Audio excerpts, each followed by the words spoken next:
This story begins with an introduction to the Republic of Aldimia's special elite force, the Ghost Squad. These guys are feared by soldiers and terrorist organizations all over the world. The Ghosts were the best special forces in the world. Among them was a man who was called the Strongest. He took part in many battles and distinguished himself in each one with his unrivaled skills. The man's name was George Sai. He was a tall man with black hair. Like a machine, he destroyed all his enemies. People trembled before him and reverently gave him various nicknames. One of them has become firmly established among the man's allies and enemies. George was called Mr. War. However, the events of July 6, 2025 changed everything. On this day, the strongest fighter George Sai will die in battle. On July 6, 2025 at 2:16 a.m., Special Forces began an operation to destroy the terrorist organization. The helicopter approached the building, but the wind was too strong, and landing was impossible. The pilot said they would have to look for another landing point. The squad captain, a man named Beck, reported over the radio that it would no longer be possible to catch the enemy by surprise. The man understood that if they broke into the building, half of the squad would die, so they had to act according to plan and look for a landing point. At that moment, he saw George take out a rope and begin to throw it overboard the helicopter. Captain Beck tried to stop him, but the guy only said that they would have to meet at point B. Buck rushed towards George to intercept him, but it was too late. The pilot stopped the helicopter so that the landing would not be too hard. George descended alone into the enemy's lair. The guy landed and listened to the sounds. He was determined to catch the enemy off guard long enough for the rest of his squad to find a landing point. Captain Beck ran up to the pilot and asked if they could go back for the boy, and was told no. Buck was angry with George for his wayward behavior, but there was nothing he could do about it. The man could only hope that the boy would not die before the squad joined him. Meanwhile, George had sprung into action and was about to enter the building. A flash of light appeared on the roof of the outbuilding to the left of the guy. The sniper on duty spotted the enemy and fired. George heard the shot and reacted instantly. The guy ran up to the statue and the bullet hit her in the head. The sniper continued firing, but was unable to reach George. When the shooting stopped, the guy looked out from behind the statue and fired towards the sniper. All 3 shots hit their target, taking out the sniper. Unable to hold onto the wall, the enemy's body fell down. However, at that moment an enemy approached George from behind. Hearing the click of the gun, George slowly turned his head. Seeing this, the terrorist ordered him not to move. George looked forward again and raised his hands up. The guy heard his opponent slowly pulling the trigger. The next second, George struck his opponent's arm with his elbow, thereby pushing the pistol away from himself. The guy hit his opponent in the legs with a spinning kick, knocking him down. The blow caused the terrorist to spin around and land right in George's arms. The guy applied a death grip to his opponent. With one easy movement, George snapped the terrorist's neck. At that moment, the sounds of an approaching detachment were heard. George turned and saw an enemy squad moving towards him. Without warning, they opened fire. George reacted instantly and picked up the body of the dead terrorist. He used it to protect himself from the shots. The guy raised his machine gun and said that he was clearly not welcome here. When the shots stopped, George let go of the body and grabbed the machine gun. He aimed straight at the leader of the enemy squad. The guy came closer to the column and started shooting. His bullets hit their target unerringly, and gradually the detachment began to thin out. Soon every member of the squad was killed. Beck tried to contact George on the radio to find out if the guy was still alive. However, George turned off the radio without answering, so that she would not draw attention to him. The guy headed straight into the building alone. Anyone who stood in George's way ended up killed. Meanwhile, things were unsettled at point B as the squad continued to wait for George to arrive, but he was not responding on the radio. Beck's adjutant reported that they were ready for the assault and would begin in a few seconds. The captain was concerned about George's behavior, who was always throwing himself into the thick of things. At that moment, the door of the building they were supposed to enter opened. Captain Beck put his worries aside and got ready to act. The entire squad prepared for battle and took aim. However, the next moment, Beck began to lower his machine gun. George came out of the building and announced that they could enter, as he had already cleared the building. Captain Beck breathed a sigh of relief, but the rest of the squad were not so pleased. All that was left for the squad was to collect the bodies of the terrorists to clear the area. Entering the courtyard, the detachment saw many bodies. They dragged all the dead into a pile. Each member of the squad was once again convinced that George was a real monster. Meanwhile, Captain Beck surveyed the area and decided to give George a dressing down.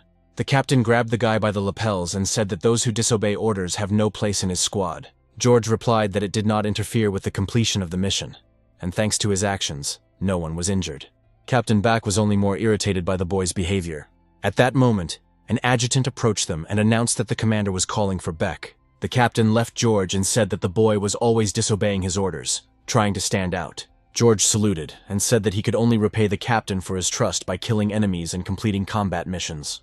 The guy said that he was in no way challenging Beck's authority, but was simply carrying out the tasks assigned to them. The captain understood this, but he couldn't help but worry about George. Beck sighed and said that one day his behavior would lead the guy to death. The captain approached the car and said that he was heading to headquarters, and that the detachment should work according to a pre-agreed plan. George watched the car leave and wondered what the plan was. The guy decided to check this with his colleagues and turned to face them. At that moment, all members of the squad pointed their weapons at him. The adjutant apologized to the guy with a smile on his face and said that this was the captain's order. The guy couldn't believe what he heard and began to retreat. He wanted to take the pistol out of the holster to try to fight back. However, the order was given, and a bullet hit the guy's head. A huge number of bullets pierced George's body, throwing him towards the statue. Before his death, the only thought in the boy's head was whether Captain Beck had really ordered his death. George remembered his last conversation with the man and remembered him warning him that it would not end well. The image of a fair-haired girl named Sophia flashed before the boy's eyes, asking him to return alive. At first it became dark, but soon the guy began to hear strange sounds. Opening his eyes, he saw a dead man in front of him, who was right in front of his face. The boy smelled death and jumped up, throwing the body away from him. But soon he realized that he was in a whole mountain of half-decomposed corpses. The last thing the guy remembers is that he took part in an operation to destroy terrorists. However, George was distracted from his thoughts by the fact that the truck containing the corpses began dumping them into the sea. The guy still couldn't figure out where he was, but the possibility of falling into the water with the bodies didn't appeal to him. The corpses were dragging him along, not allowing him to grab onto anything. The guy was thrown outside the truck. At the last moment, George was able to grab hold of a rock ledge. The guy's face and hands were bandaged, but he still managed to save himself from falling. George pulled himself up onto his hands and looked down at the water. The guy stopped next to the truck and thought that he almost died. George had dealt with mountains of corpses before, but he had never seen such a degree of decomposition. Looking again at some of the corpses that remained on the rocks, he thought that they could have been the advance team from the Brazil region. From the open window of the truck, George heard the driver joking that they were just feeding the fish in Tokyo Bay. The guy jumped up immediately when he found out where he was. George removed the bandages that were bothering his face. The bandages were picked up by a cold wind and carried away from the shore. Now the view really did seem vaguely familiar to him. Japan was George's homeland, and now he is back. On July 6, 2025, George Sai died and was reborn on the island of despair. In this incarnation, the guy was thin, with dark hair and bright blue eyes. George stood near the cliff and tried to figure out how he had been transported to Tokyo Bay if he was in the Middle East. The guy realized that he had only one lead. George turned toward the junkyard and watched the truck drive away. They brought him here in this truck, which means they know how he got there. For some time, the guy tried to catch up with the truck, but it moved further and further away. George followed the car all the way into the forest. The guy's strength was rapidly fading, and gradually the guy moved further and further away from the truck. Soon the car disappeared from view altogether. George stopped and tried to catch his breath from running. The boy had not yet realized that he had been reborn in another body, so the fatigue was strange to him. George looked himself over for damage, but at that moment his stomach growled. The guy thought that he should first get some water and food. After some time, George was able to find a hollow tree in which rainwater had accumulated. The guy climbed a tall tree to rest and look at the surroundings from above. George thought that what was happening to him now was similar to how he had fallen behind his comrades in the jungle. The guy's attention was drawn to a city near his vacation spot. However, from the outside, the town looked very strange. The streets were littered with trash, but people still scurried along the alleys between the old houses. George decided to go down and take a walk around the area. From the outside, the place reminded him of Tokyo Bay. But something was wrong with the people. The guy once again stepped on mountains of trash on the street. George was sure that there shouldn't be such slums in Japan. At some point, the guy's attention was drawn to something on the counter of one of the street vendors. George looked at the broken mirror and couldn't believe his eyes. From the shards of glass, completely unfamiliar bright blue eyes looked at him. The person in whose body he found himself was completely different from himself.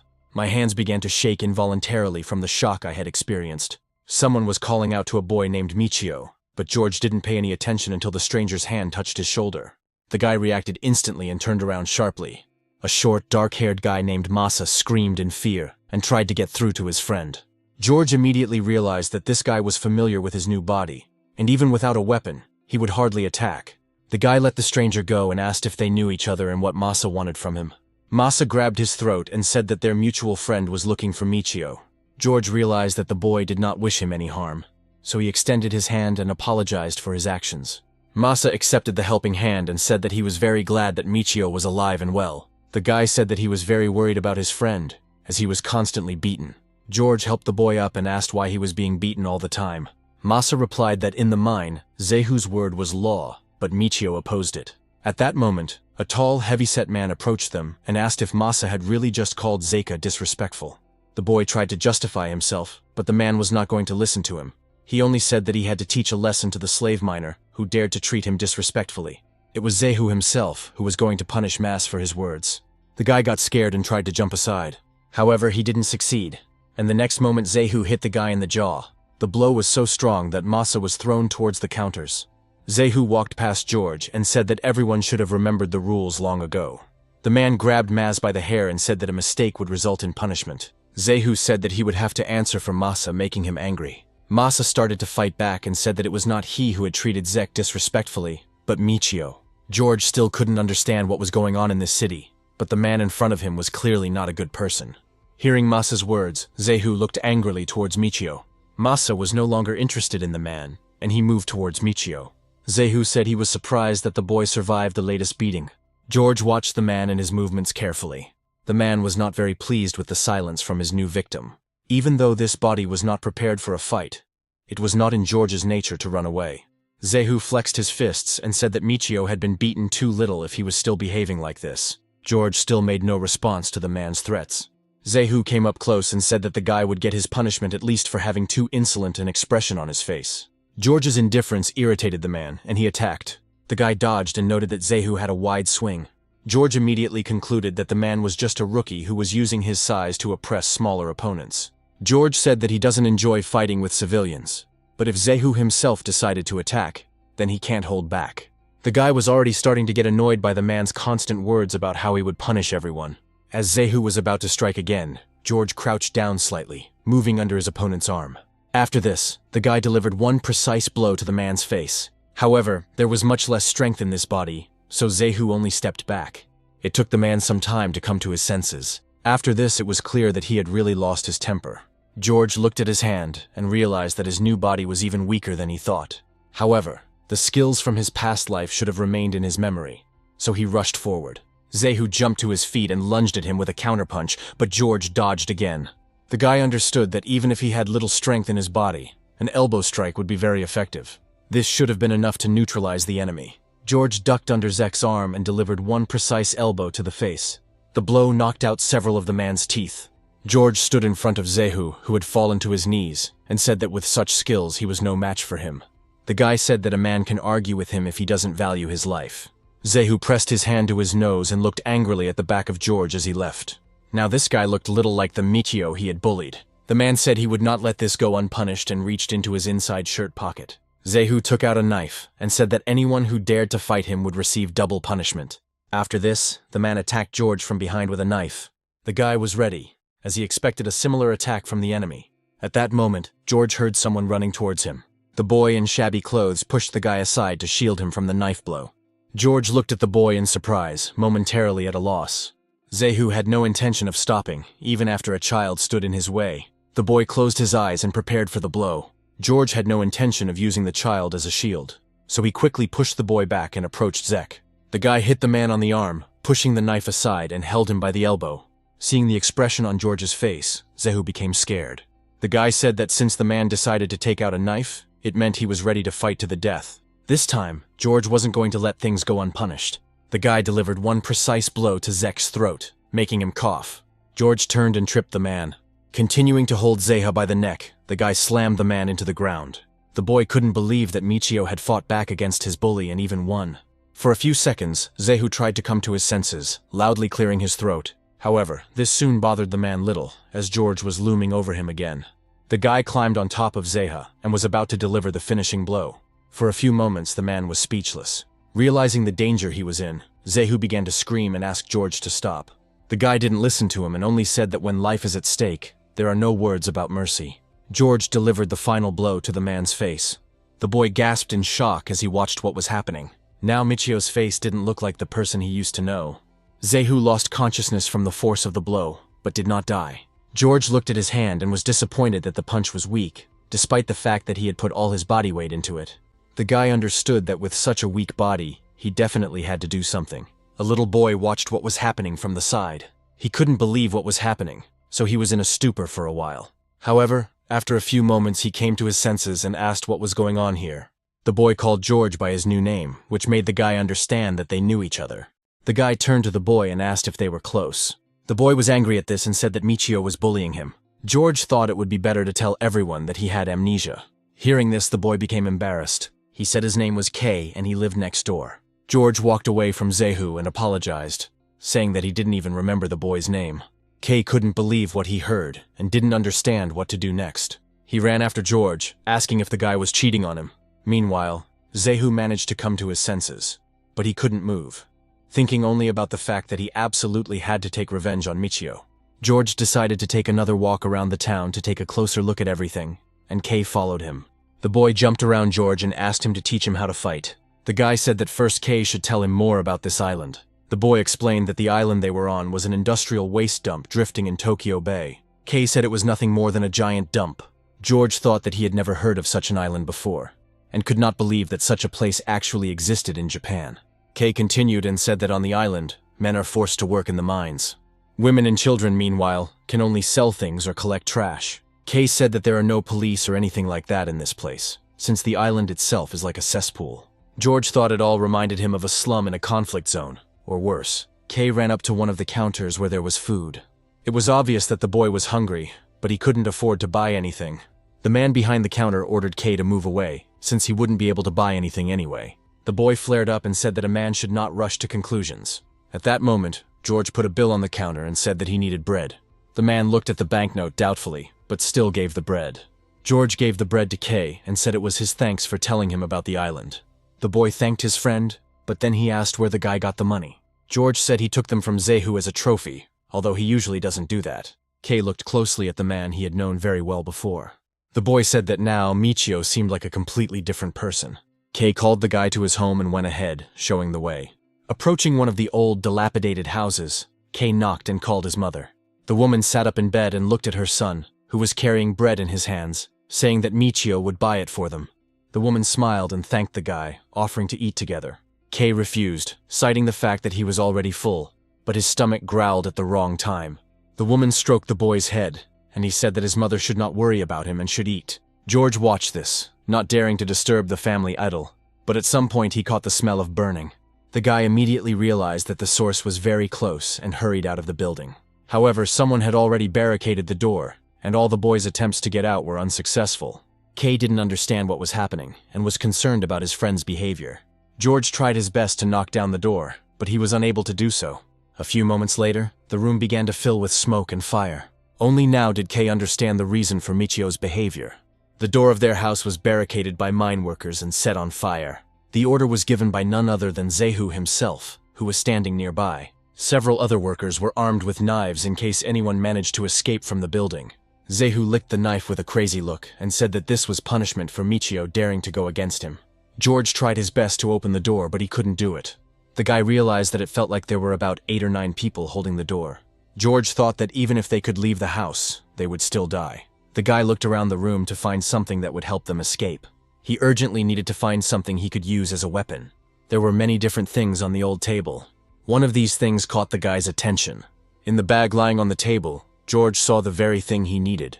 Grabbing the bag, the guy ran to the door again. Kei didn't understand what exactly his friend was going to do, but he decided to stop him. The boy tried to find out from Michio about his intentions, but he never received an answer. A couple of seconds later, George reached the door and kicked it with all his might. At that moment, only 2 people were holding the door, and they were thrown to the side by the unexpected blow. The workers were already ready, and one could tell from their faces that they were acting not on orders, but of their own free will. Seeing the guy, Zehu laughed at him and gripped his knife tighter. The man ordered the workers to surround Michio from all sides. The workers immediately carried out Zehu's order and did not allow George to move away from the burning house. They were serious about killing the guy. George looked at Zeha and asked why he was following him again. The man smiled, thereby revealing several knocked-out teeth, and said that this was a matter of course. Zehu started talking about his favorite phrase about punishment again. The man said that the boy not only insulted him, but also harmed him, and for this, the maximum punishment is death. George looked at Zeha without a shadow of fear and said that in that case he had no other choice. The guy said that he would definitely destroy Zeha this time. However, the man was completely confident that this time the guy would not be able to stand up to the huge crowd. At that moment, Kei and his mother were making their way out of the burning house. Near the threshold they saw Michio, who had dropped to one knee and was bending over. George heard the sound of footsteps behind him and looked back. The boy told Kei to run away with his mother when the opportunity arose. The smoke made Kei's eyes water, or perhaps the boy understood the inevitability of Michio's fate. One of the workers heard George's words and rushed to the attack, saying that he would not allow anyone to pass. George picked up a bunch of small stones from the ground. He calmly waited for the moment when the enemy came close enough to him.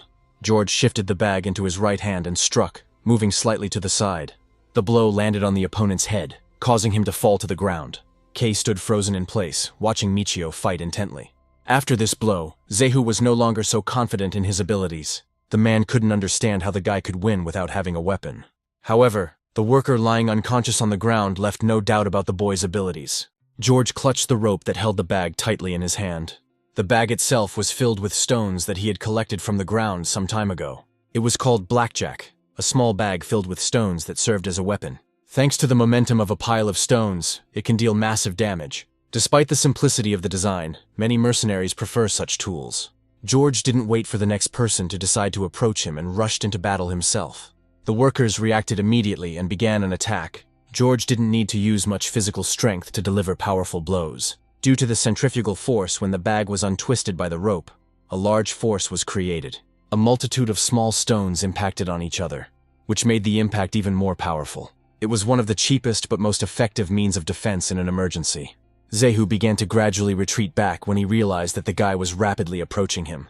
George eliminated everyone who stood in his way. Soon there was no one left between him and Zehu, and they stood opposite each other. The guy said that now only Zehu was left. The man was speechless with horror, and even began to beg the guy for mercy. Realizing that this time, too, requests would have no effect, Zehu rushed at George with a knife. The guy easily knocked the knife out of the man's hand with one blow of the bag. For a few moments, Zehu froze in place, after which he screamed loudly. The impact broke the bone in his hand, and now he could not hold anything in his hand at all. The knife fell to the ground, and the man continued to repeat that Michio was still too young to defeat him. George came closer to Zek, who fell to his knees, clutching his sore arm. All the man's thoughts were about the severe pain, and he forgot about the guy for a couple of moments. However, when he was very close, it was no longer possible to ignore his presence. The man looked up and saw Michio's eyes burning with anger. Forgetting his pride, Zehu began to beg for forgiveness and promised that there would be no more punishment. However, George did not give in to his persuasion and raised his hand with the bag, spinning it. The guy had already given Zek a chance to leave him alone once and already understood that he wouldn't leave him alone just like that. George apologized but said that any threat to his life must be eliminated. Zehu closed his eyes, expecting a blow to the head. At that moment, Kei grabbed George and begged him to stop. The boy said that there was no need to demonstrate one's strength like that, and that one should not kill a person, no matter who he was. Kei said that if the guy does this, he will be no different from Zehu himself. The man took advantage of this pause, and jumping to his feet with wild screams began to run away. George wasn't going to take his words back and began to spin the bag harder. He couldn't catch up with Zeha because Kei was clinging to him and refusing to let go. However, the guy could have thrown a bag at the man. For a couple of seconds, George took aim and spun the projectile harder. Adding all his strength to the throw, George threw the bag towards Zek. By inertia, the guy leaned forward, pulling Kei along with him.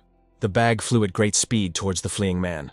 Zehu didn't see what was happening behind him, but he flinched from the loud crack. Turning back, he saw that the trunk of the tree into which the bag had landed had broken. George looked surprised that he missed. Zehu screamed louder than ever and tried to hide from sight, scaring the townspeople. When George no longer had the bag in his hands, Kei let go of him. The boy tried to catch his breath from the smoke and said that everything ended well. George did not share his joy, because he understood perfectly well that despite his words, Zehu would never leave them alone. When the moon rose into the sky, Zehu arrived to see his boss. Their base was in a huge abandoned warehouse. Zehu fell to his knees in front of a tall, muscular man with blonde hair and said that Michio should be punished. Zehu said that the guy hit him and beat up all his people. The blonde man got up from the sofa and said that such behavior was unforgivable. Zehu was glad that his boss took his side, but his joy did not last long. The boss landed a strong blow to the man's face. Zehu didn't expect the blow, so he flew to the side like a limp doll. The boss said that he considered it unforgivable that the mine manager lost to an ordinary slave. The blonde put brass knuckles on his hand and said that he would first teach Zeka how to behave properly. Tears welled up in Zehu's eyes as he realized what would happen to him next.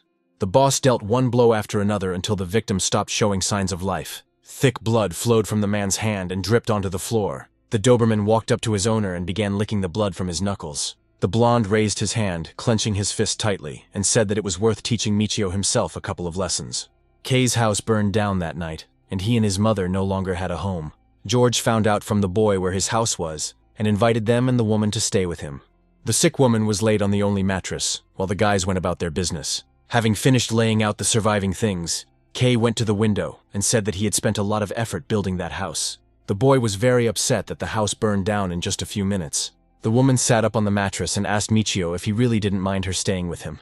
George said he didn't mind, but it was a deal, not a charity. The guy wanted the woman to tell him how power and food supplies were structured on the island. Kei couldn't stand this kind of behavior. The boy demanded that Michio not talk to them as if they were strangers to him. Kei remembered that the guy told him that he had lost his memory, but he acted like a completely different person, which did not fit with this legend. Hearing this, George shuddered, because he really was a completely different person. The guy noted that Kei is indeed a very observant boy. George was once a soldier, but his life was cut short by the actions of his own comrades. Remembering his captain, the boy thought that it wasn't only Beck who was behind all of this. After some time of reflection, George was able to construct a bow from scrap materials. The guy planned to escape from this island as quickly as possible and take revenge on all the traitors involved in his death. Morning came and George went outside to begin solving his main problem at the moment. His new body was very different from his previous one and did not have sufficient physical strength. George started the day with a vigorous workout. The body was unaccustomed to such stress and was shaking from the tension. The guy did a handstand to make the push-ups as difficult as possible. George bent his arms and sank almost to the ground. After putting in a lot of effort, the guy was finally able to straighten his arms and return to his starting position. He began to repeat the movements, but problems arose already on the second push-up. His body shook violently, letting him know that this was all he could do. George was distracted from his training by a familiar voice. Without dropping to the ground, the guy looked at the dark-haired guy running towards him. George sank to the ground and remembered that this guy's name was Masa. The guy also remembered that when Zehu approached them, Masa immediately shifted all the blame onto Michio in order to avoid punishment. The boy ran up to George and asked why he hadn't come to the mine yet. George thought this was a good opportunity to gather more information. After a while, the guy got ready and Masa accompanied him to the mine. Before starting work, the supervisor gathered the entire shift and ordered them to line up. The workers lined up in neat rows, but some of the men were beaten. George stood directly behind Maz to repeat after him if necessary. Feeling the burning gaze, George turned around and saw several battered miners looking at him with anger. The guy couldn't remember exactly, but he assumed that they were Zehu's henchmen, whom he had beaten up the night before. The boss stood in front of the workers and demanded their attention. The man was about to say something about Zek, who was responsible for Group D, but he hesitated slightly. Unable to find the right words, the chief simply reported that Zehu was dead. These words shocked not only the man's henchmen, but everyone else as well. George thought about the fact that the last time he saw Zehu, he definitely did not leave him with fatal wounds. The boss said that now they need to appoint a new caretaker. The man pointed to Maz and said that he would now be in charge of the group. The guy was very shocked by this decision. After some time, the group began to carry out their duties. By talking and observing other workers, George learned that they worked in the mine from 7 a.m. to 11 p.m. Because work had to be done deep underground, conditions were very difficult. Each worker was covered in a layer of soot and dirt that was almost impossible to wash off. The work was not made any easier by the fact that the boss was constantly walking around checking the work, scolding the workers without reason. One of the men was kicked in the stomach because his boss thought he was working too slowly. The worker could not respond to such an appeal and only endured the pain, gritting his teeth. Masa came up to him and put his hand on his shoulder, trying to calm him down. The guy said that it was the same in all the groups, but the people watching there were real animals, and he would never become one. These words brought tears of joy to the worker's eyes, and he thanked Maz. The guy watched his group work and advised the workers to stop when they were already exhausted. George watched all this silently from the sidelines. At that moment, the mine manager approached them and asked what Masa was doing. The man pushed Maz aside and said he was too soft to be a caretaker. The boss approached the resting miner and said that he hated softies. The man asked the worker if he should be taught a lesson for this. At that moment, a pickaxe landed next to the chief's leg and hit him in the leg with one end. The man winced in pain and asked what was happening. He heard one of the workers apologize in a mocking tone. He He turned around to see George, who said that his hand had only slipped. However, the guy's look said that he did it on purpose. The boss approached the guy and asked what his problem was. The man said that simply apologizing was not enough, so the guy needed to be reminded of what discipline was. At that moment, a loud male voice echoed through the mine. The boss shuddered and turned around in fear. The boss who had killed Zeha earlier was walking towards them. The blonde said that he liked the idea of a fight and would like to take part in it. All the workers flinched when Boss Kusanagi appeared. The mine manager was scared and said that he would never dare raise his hand against his boss. However, these frightened words angered the man. Kusanagi immediately rushed forward. The mine foreman tried to step aside, but the boss was much faster. Taking a swing at the man, Kusanagi said that those who do not listen to him must die. The next second, the man delivered one precise, powerful blow. The helmet immediately flew off the chief's head, and the man's body fell in a senseless heap to the ground.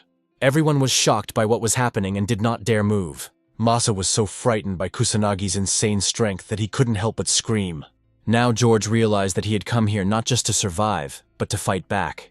Even though the mine boss wasn't a good man, his fear of Kusanagi meant that he was a scary man. The boss smiled and asked who wanted to fight him next. The man looked at George and asked if the boy was ready to fight him. The boy answered directly that he doesn't fight without a reason, which worried Masa, who tried to stop him by calling out Michio's name. Having learned the name of the guy who dared to answer him so brazenly, Kusanagi immediately realized that his main target was standing in front of him. The man rushed at George, saying that he was exactly the one he was looking for. The guy immediately took a defensive stance, preparing to defend himself. The rest of the mine workers retreated in fear, afraid of falling under Kusanagi's hot hand. The man, with an enthusiastic smile, began to deliver one blow after another. George gradually retreated back, unable to change the situation in his favor even for a second. Masa was very worried that at this rate Michio would be killed. A flurry of quick and accurate blows rained down on George. The new body felt heavy from every blow, but the guy tried to hold on. George noted that Kusanagi is truly a master of his craft. However, he was still able to see one weak point in the man. Like Zehu, the man has a flaw in his technique. His swing is too wide. George decided to take advantage of this, just like last time. When Kusanagi struck again, the boy suddenly ducked and stepped under his opponent's arm. The blonde noticed it immediately and looked a little surprised. A light lit up in George's eyes, and he thought that now the power was on his side. The guy delivered one precise blow to the opponent's face. All the miners were shocked by what they saw, because no one had been able to hit the Kusanagi before. Masa was on the verge of losing consciousness from shock.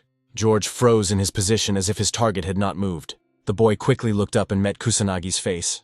The man smiled maliciously, squeezing the guy's fist, which had not hit him in the face. Kusanagi was impressed with George's skills and challenged him to beat each other unconscious. At that moment, a loud voice echoed through the mine like thunder, ordering them to stop. The mine workers looked as if death itself had decided to greet them personally that day. Even Kusanagi stopped and looked at the man who had arrived in surprise. All the mine workers at that moment fell to their knees, pressing their heads to the ground. The escort said that Director Akechi had arrived. A man in a long black coat walked along, accompanied by two senior miners.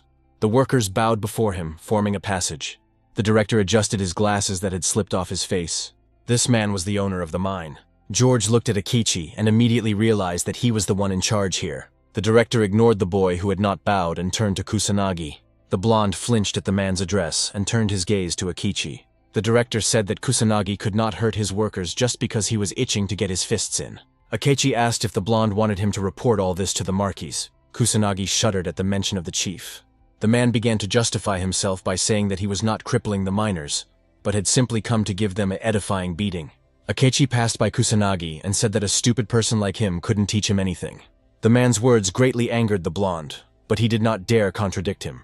Kusanagi tried to contain his anger by clenching his fists tightly. Akechi approached the miners, who were bowing low, and asked what they were doing. The man said he doesn't pay the workers to kiss the ground. Akechi said that they must dig every second they breathe.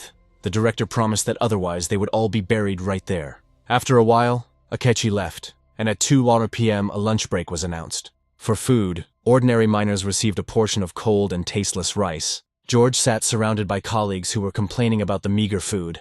Not far from them sat the keepers, eating their portions, which were more nutritious, with gusto. Their containers contained rice, noodles, and even pieces of fried chicken.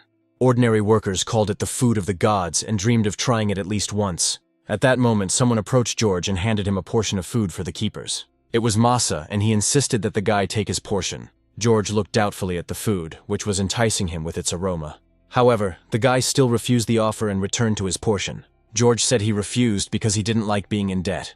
Masa sat down next to the guy and said that it wasn't about the debt at all. The guy said it was payback for that time he got George into trouble.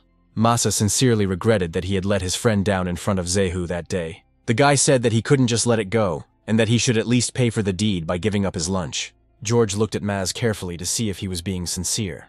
Soon a slight smile appeared on the guy's face.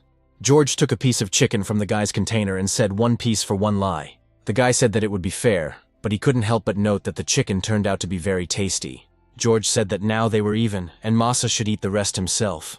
While Masa could not believe that his friend had actually refused food, other workers approached him from behind. They pounced on the guy, simultaneously pushing each other away from the desired food. Masa tried to stop them and promised that he would give each of them a piece. At that moment, one of the guards approached their group and asked the guys how much longer they were going to sit there. The man ordered the group to get up immediately and get to work. Slave miners are forced to work almost non-stop. They had no rights as people, which often led to dire consequences. While working, one of the workers fell to the ground from exhaustion. Masa saw this immediately and ran to the man to help. The guy tried to bring the worker to his senses, but the supervisor ordered him to step aside. Masa looked at the man doubtfully, but he couldn't resist. As soon as he pulled away from the worker, the overseer kicked the body, turning it face up. The man sat down next to the worker and placed his fingers on his neck, checking his pulse. A few seconds later, the guard clicked his tongue in irritation and said that the man was dead. Masa couldn't believe what he heard and took a couple of steps back. The warden turned to Group A and ordered them to throw out the body immediately, as it was from their team. Trembling with fear and despair, Masa volunteered to carry the man's body out of the mine. Before leaving, Masa, with tears in his eyes, asked Michio not to overexert himself.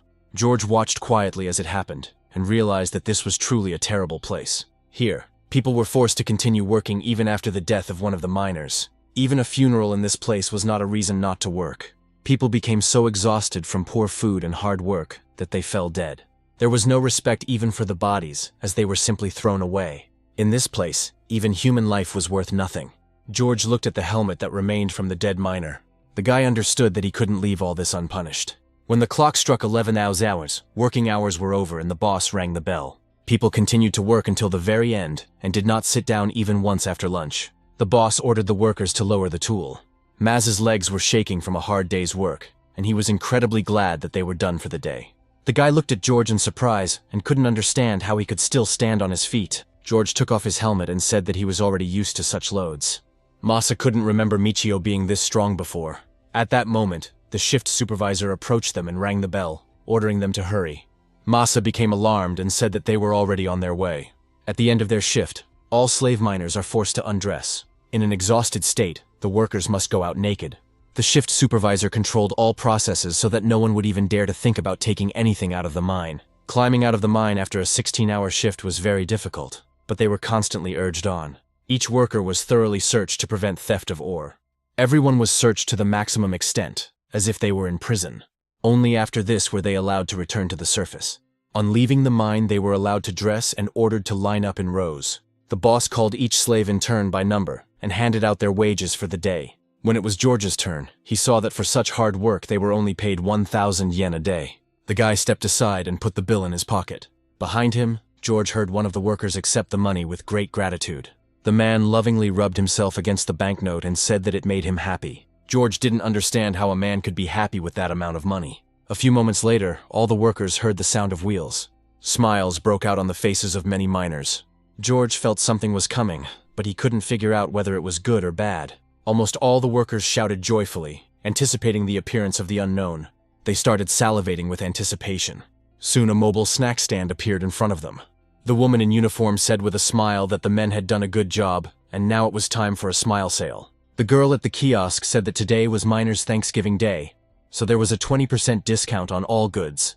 George realized that there was nothing dangerous about it, and relaxed. At that moment, all the miners ran past him towards the chute with joyful smiles on their faces. The first miner spends 320 yen to buy beer and a small bag of chips. The woman gave him another pack of squid for working hard today. The men, as if possessed, climbed to the stall and wanted to buy beer and snacks, thereby spending the money that they had earned so hard today.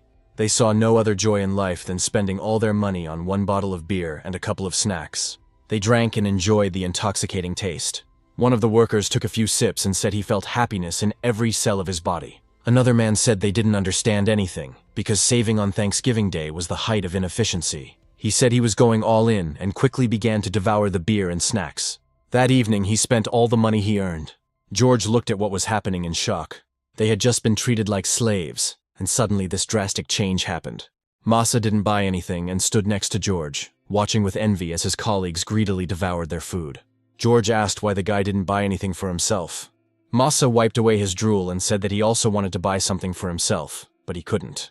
The guy swore to himself that he would not buy anything until he got a pass to Paraíso. George asked what the pass was for, and Mesa immediately remembered that the guy had amnesia. The guy said that they were told about this as soon as they arrived on this island.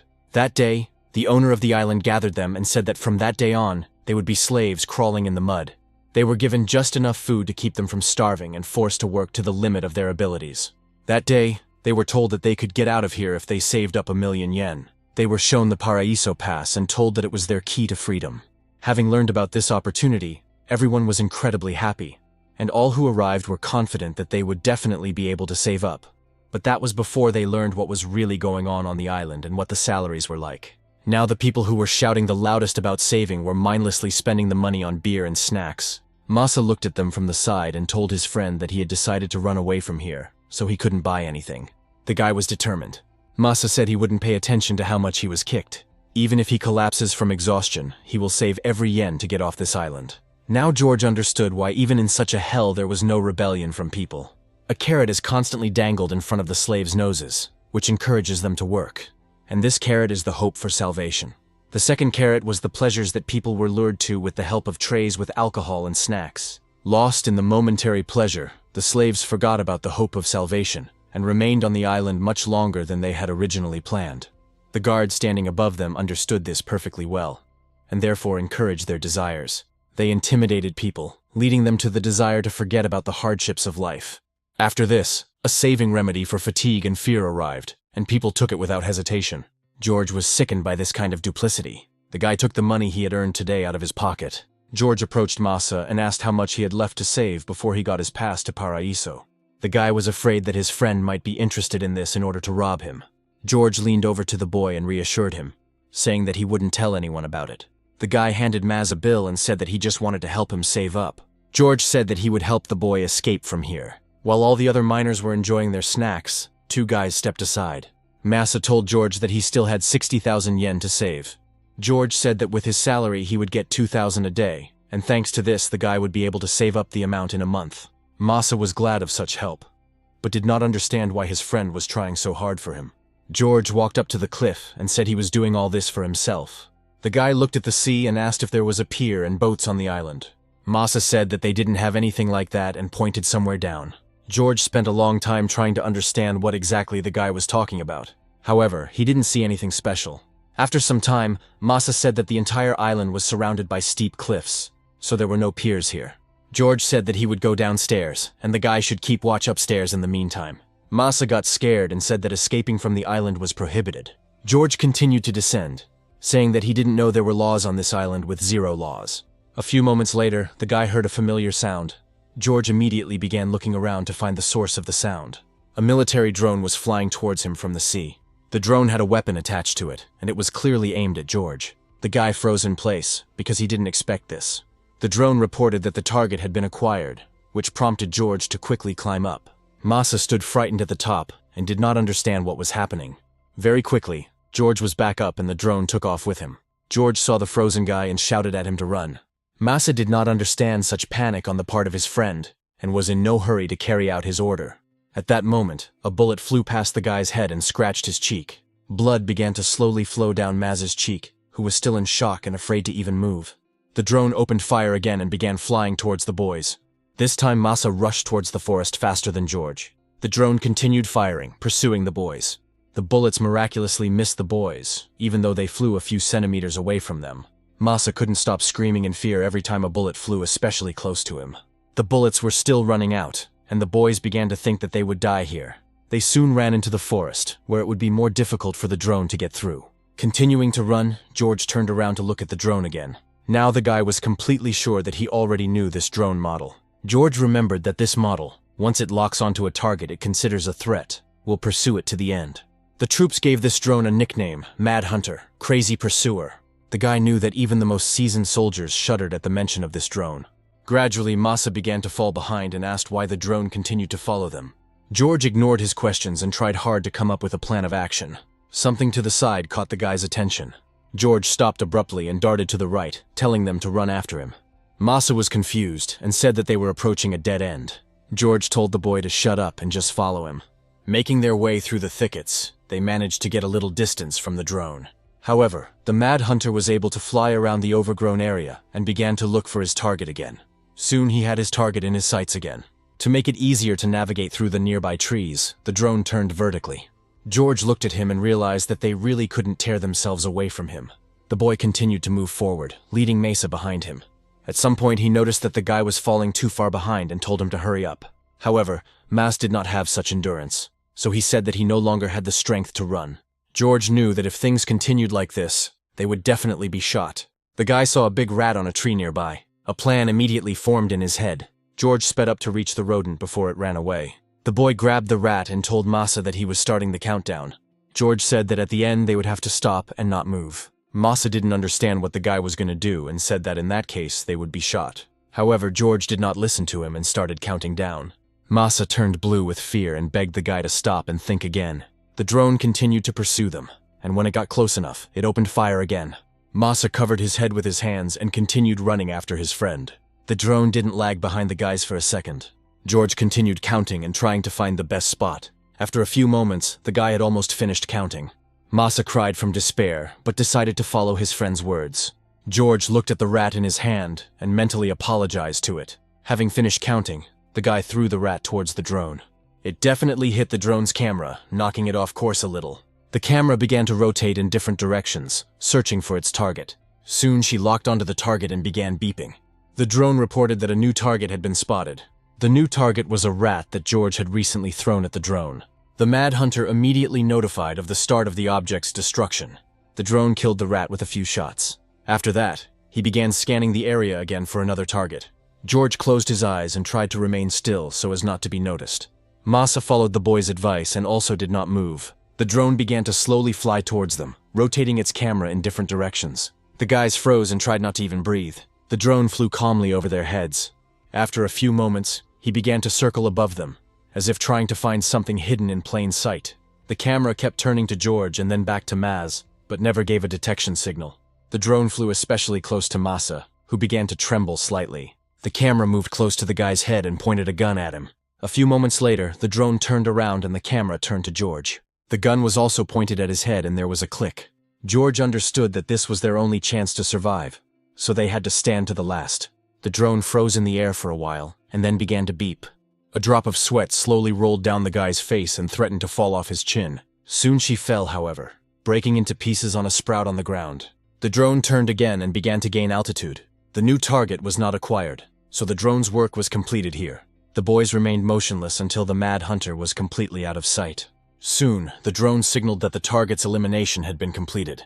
As soon as the drone disappeared from sight, Masa fell to the ground from exhaustion. The boy couldn't hold back the flow of tears and said that he thought that it would be the end for them. George breathed a sigh of relief, realizing that not many had ever encountered a rabid hunter and survived. Masa asked the guy what just happened.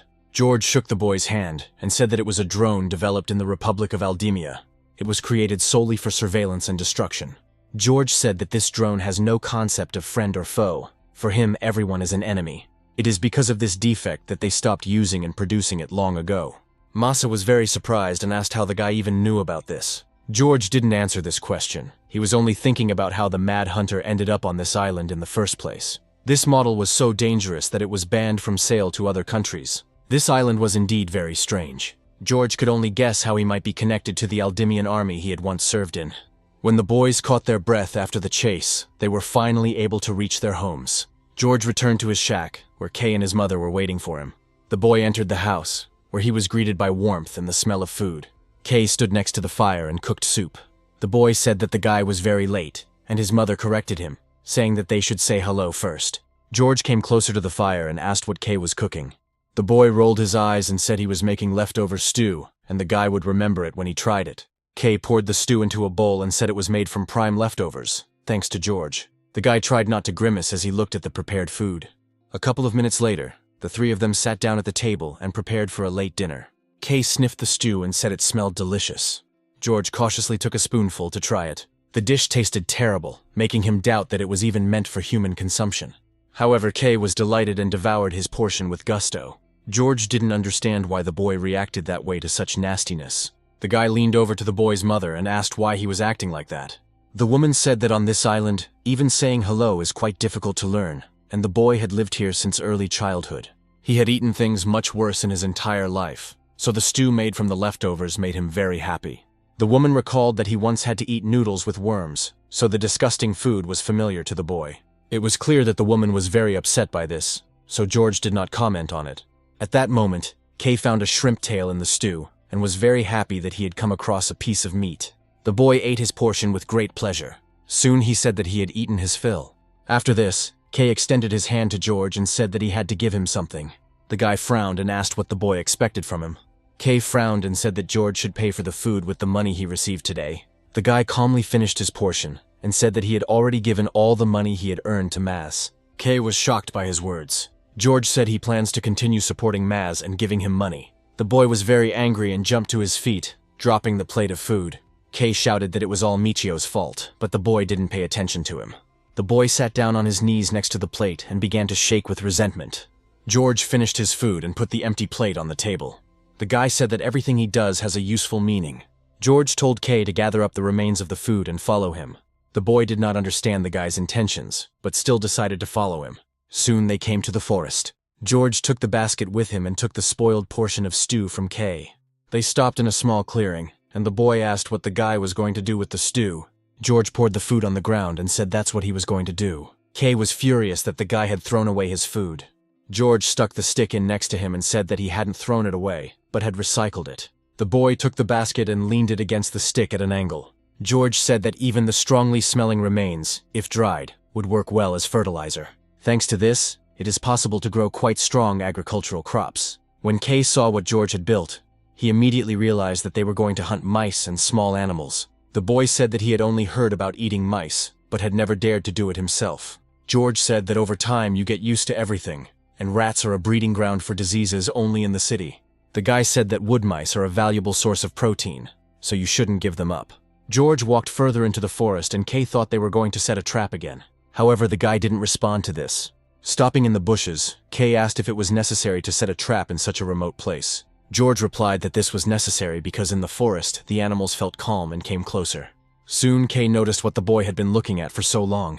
Ahead, on a tree branch, sat a small bird, which was reaching for a caterpillar and was caught in a trap. This is exactly what George was going to show him. The bird fluttered, but the rope was tightly wrapped around its neck. George asked if that would be enough to pay for the stew. Kay beamed with happiness and said that this was more than enough. We are transported to the mine's administrative building. The mine managers submitted their reports to Director Akichi. Overseers reported that 9 slaves died in 1 week, with exhaustion or overwork being the main cause of death.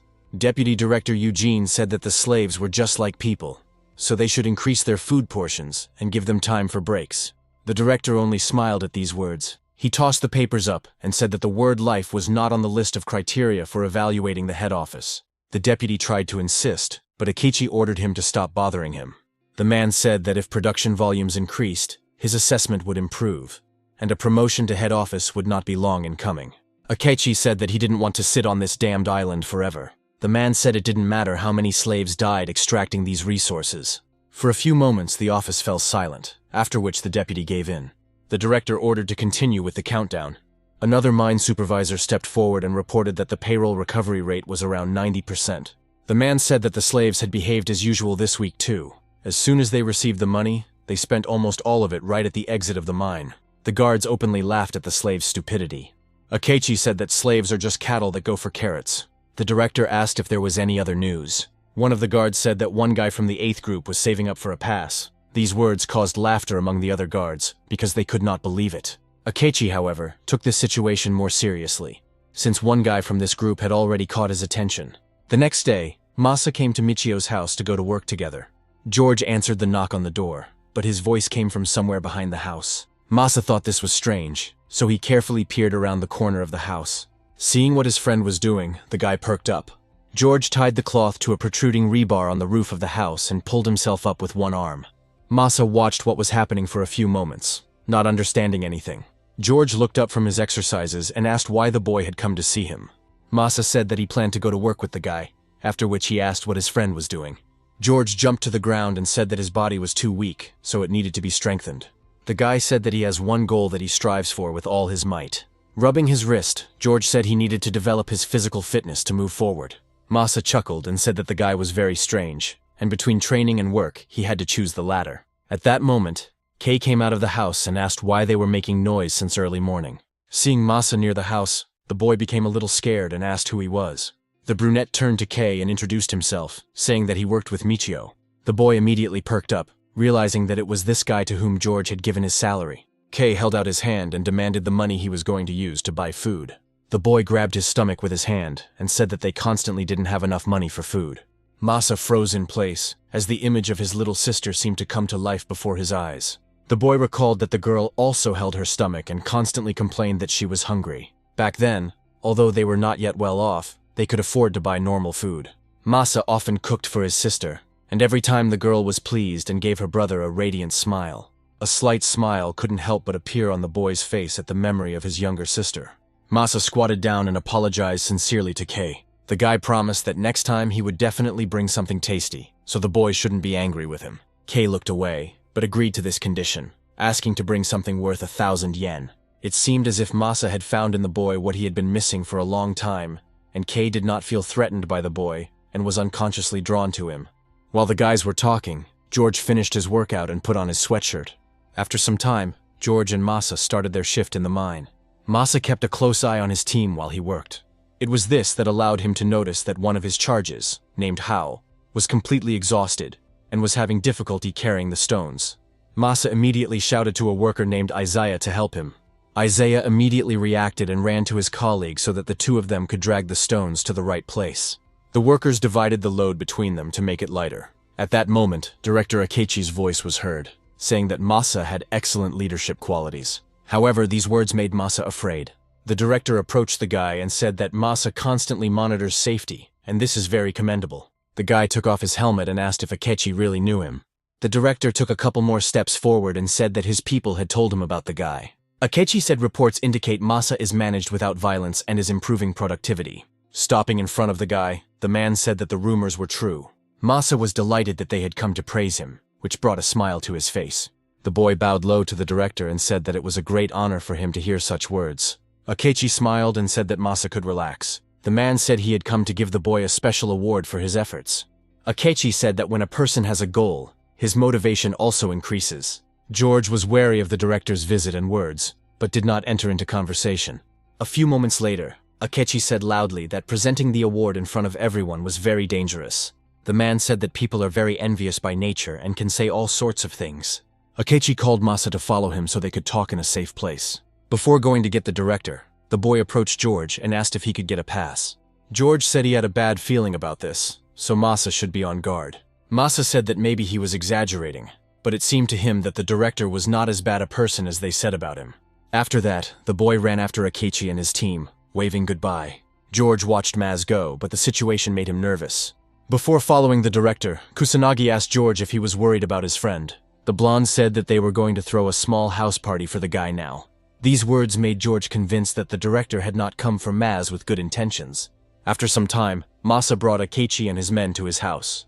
The guy wanted to proudly present his house, and honestly said that this room was not worthy of such guests. Akechi said that it was okay, as the enclosed space would be even better for them. The guy calmed down and invited the guests to come into his house. Masa suggested that they settle in while he prepared some tea.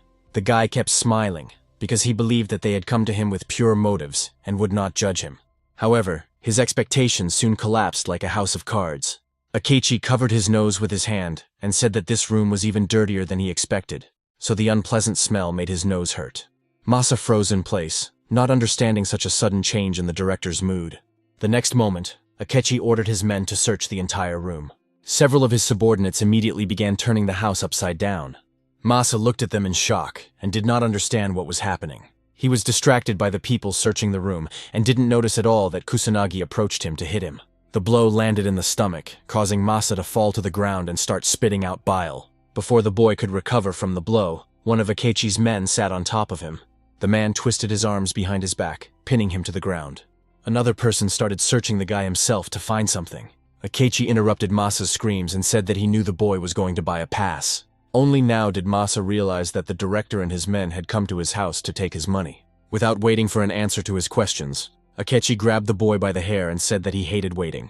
The director said that if Masa spoke right now, he would only lose money. The guy couldn't believe that all of Akechi's words were lies, and that there really was no path to freedom. The director just laughed at Masa's naivety and said that slaves really were as stupid as animals. The guy didn't understand why the man was treating him so cruelly, because he had done nothing wrong. Akechi's patience ran out and he said that Masa was just wasting his time. The director hit the boy's head on the ground. Rising from the ground, Akechi straightened his coat and ordered the tools to be brought. A few moments later, one of the subordinates took out a pair of pliers. Masa looked at the instrument with horror and did not understand how it could be useful. However, all his questions disappeared when Akechi's subordinate grabbed him by the hair, lifting his head, and grabbed one of his teeth with pliers. Masa screamed in horror and began to beg the man to stop. The force with which the man squeezed the pliers caused the tooth to crack. Akechi watched what was happening with delight. The subordinate jerked his hand sharply, pulling out Masa's tooth. The guy screamed in pain at the top of his lungs, and the capillaries in his eyes burst. Akechi said that he warned Masa about what he should have said earlier. The man reminded him that if the boy had given up, he would only have lost money. The director ordered his men to continue until Masa told where he had hidden the money. Time passed, and the shift in the mine was already over, and the workers were resting outside. George looked around and realized that Masa had not returned. The workers naively believed that the boy was being showered with gifts and envied him. George had a different opinion, but he wasn't going to express it. The guy noticed a man coming out of the mine who had come into the mine with the director. It was Deputy Director Eugene. George walked up to the man and asked him point blank where Masa was. Eugene did not expect that they would approach him with questions, and he shuddered. It was clear that the man was hiding something, but he replied that he knew nothing. George immediately realized that Eugene was prevaricating and asked what they were up to.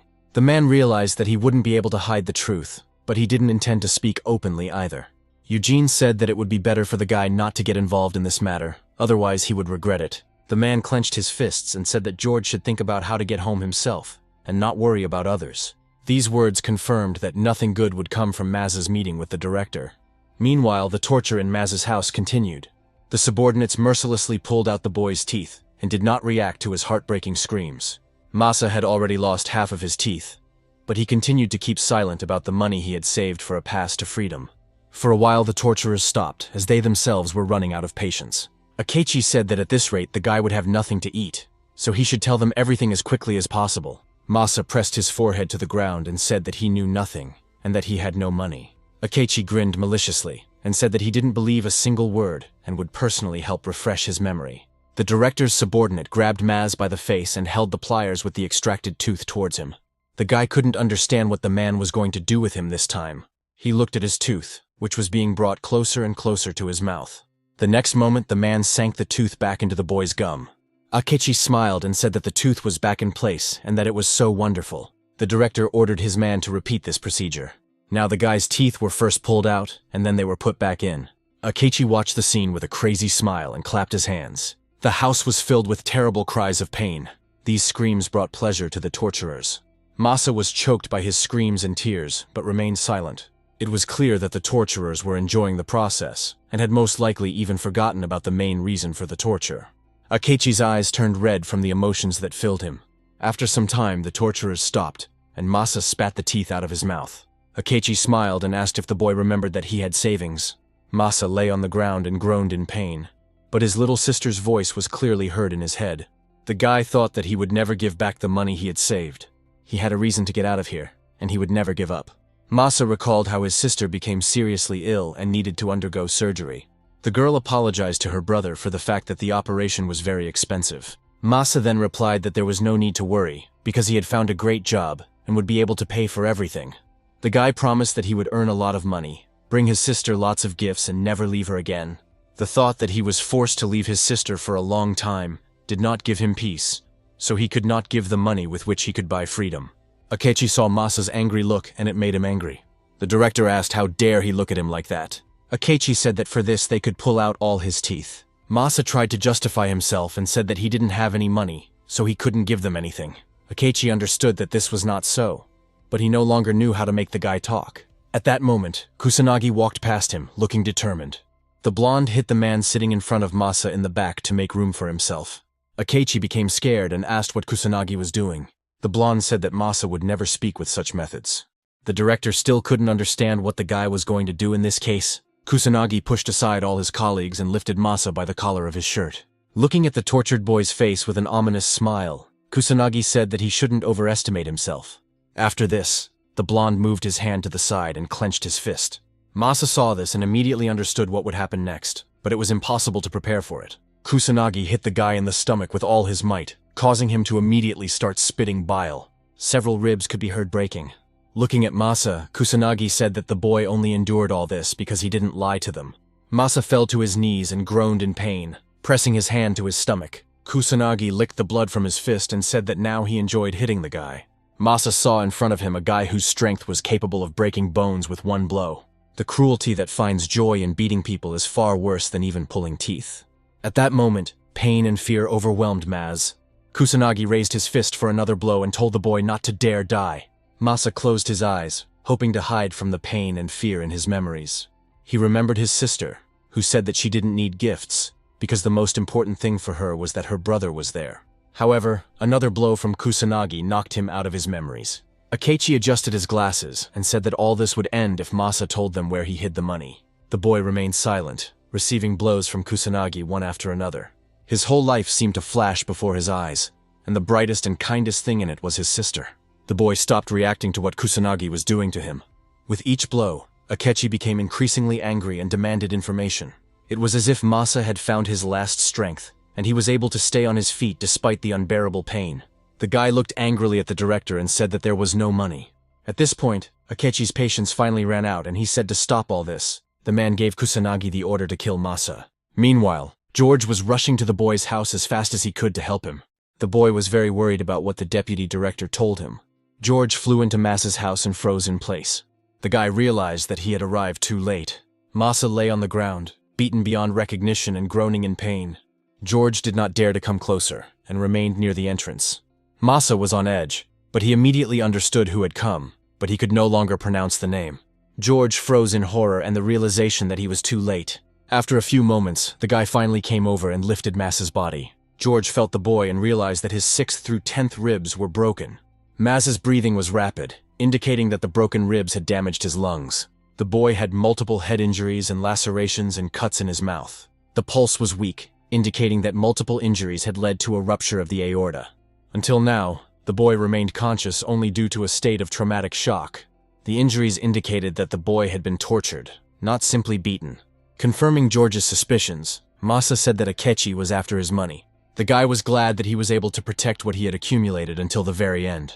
George told Masa to save his strength, but he knew he wouldn't be able to use the money anymore, so he gave it to his friend. George refused the money and said that the boy would spend it himself when he got better. Masa grabbed the guy by the hand and asked him to take the money. George looked angrily at his friend, who was wasting his last strength on arguing. Masa understood that he would soon die, and he did not want all his efforts to go to waste. The boy asked George to listen to him carefully. Masa said that the guy would need to go straight from this house to the coast, where he would see a large tree with a deep cut. At the roots of this tree, the ground will be dug up, and that is where the guy hid his treasure. Masa asked to take this money, but only on one condition. The boy asked George to get off the island and find his sister. George didn't know that Maz had a sister, so he decided to ask him again. Memories of his sister giving him a gift flashed before Maz's eyes. It was a scarf she made by cutting up her favorite skirt. The girl then said that she wanted to give her brother something to keep him warm. That day was one of the happiest for Maz. The boy smiled and said that his sister was a good, kind girl, so George should definitely find her.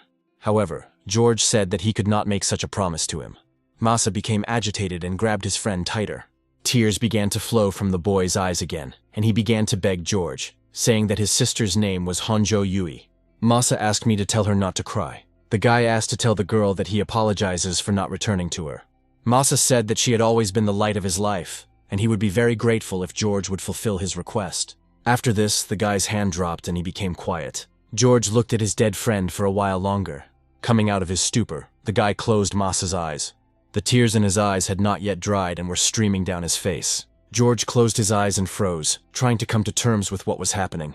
Tears continued to flow from the deceased's face and drip onto the ground. They kept within themselves those warm memories of what seemed like a past life. That life where he and his sister, although not rich, were happy together. George couldn't leave his friend's body, so he decided to bury him.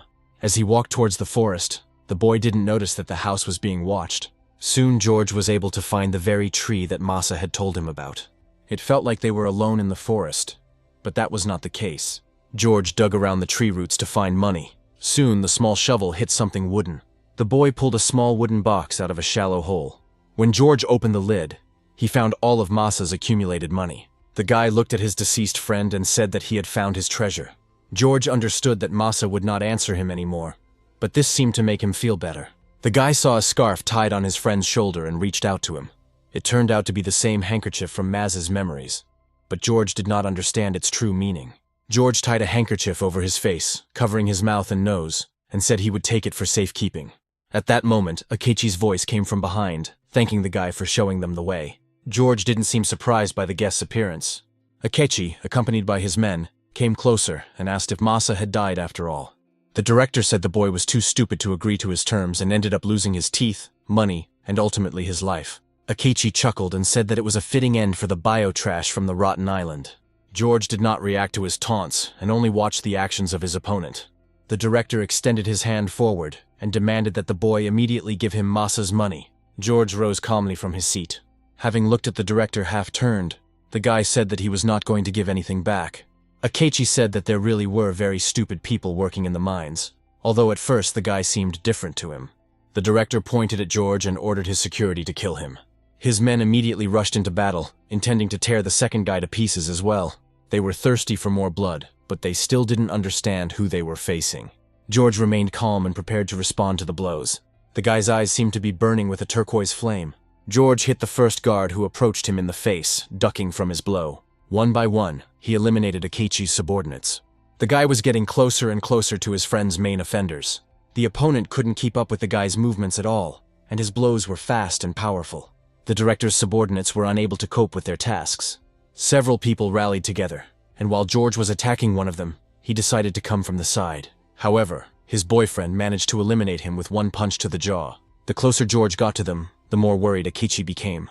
Soon, only 3 people remained on their feet: Akechi, Kusanagi, and George. The guy said that it was the most valuable thing for Maz, so he should take revenge for trying to take it. Seeing his guards wiping away the blood and unable to stand up, the director called them useless nobodies and reached into his inside coat pocket. Akechi pulled out a gun and pointed it at George, complaining that he always had to do everything himself. The guy was ready, because it would be very difficult to avoid being hit by a bullet in an open area. However, Kusanagi did not allow the director to shoot, saying that it was a shame to waste bullets on this. The blonde stepped forward and flexed his fists, saying that now they could continue what they had left off in the mine. George didn't respond to this, and watched his opponent's every move. Akechi put the gun away, and told the boy that there was no way to give up now. Kusanagi was determined, because George had already attracted his attention for a long time. The boys were prepared to fight to the death if necessary. George was determined to avenge Mas's unjust death. The first to rush into battle was Kusanagi, whose smile never left his face. The blonde struck one blow after another, but George easily dodged them. Kusanagi pressed with terrible force, forcing the guy to retreat back. George watched the guy's movements and technique carefully. The boy soon realized that Kusanagi had once been involved in boxing and had achieved some success. The blonde man praised George for his good footwork. Kusanagi said that simply dodging wasn't enough to win, but that was when he got distracted. George took advantage of the fact that the blonde usually delivered straight punches and ducked under his arm. The guy hit Kusanagi in the chest with all his might, and even made him wince in pain.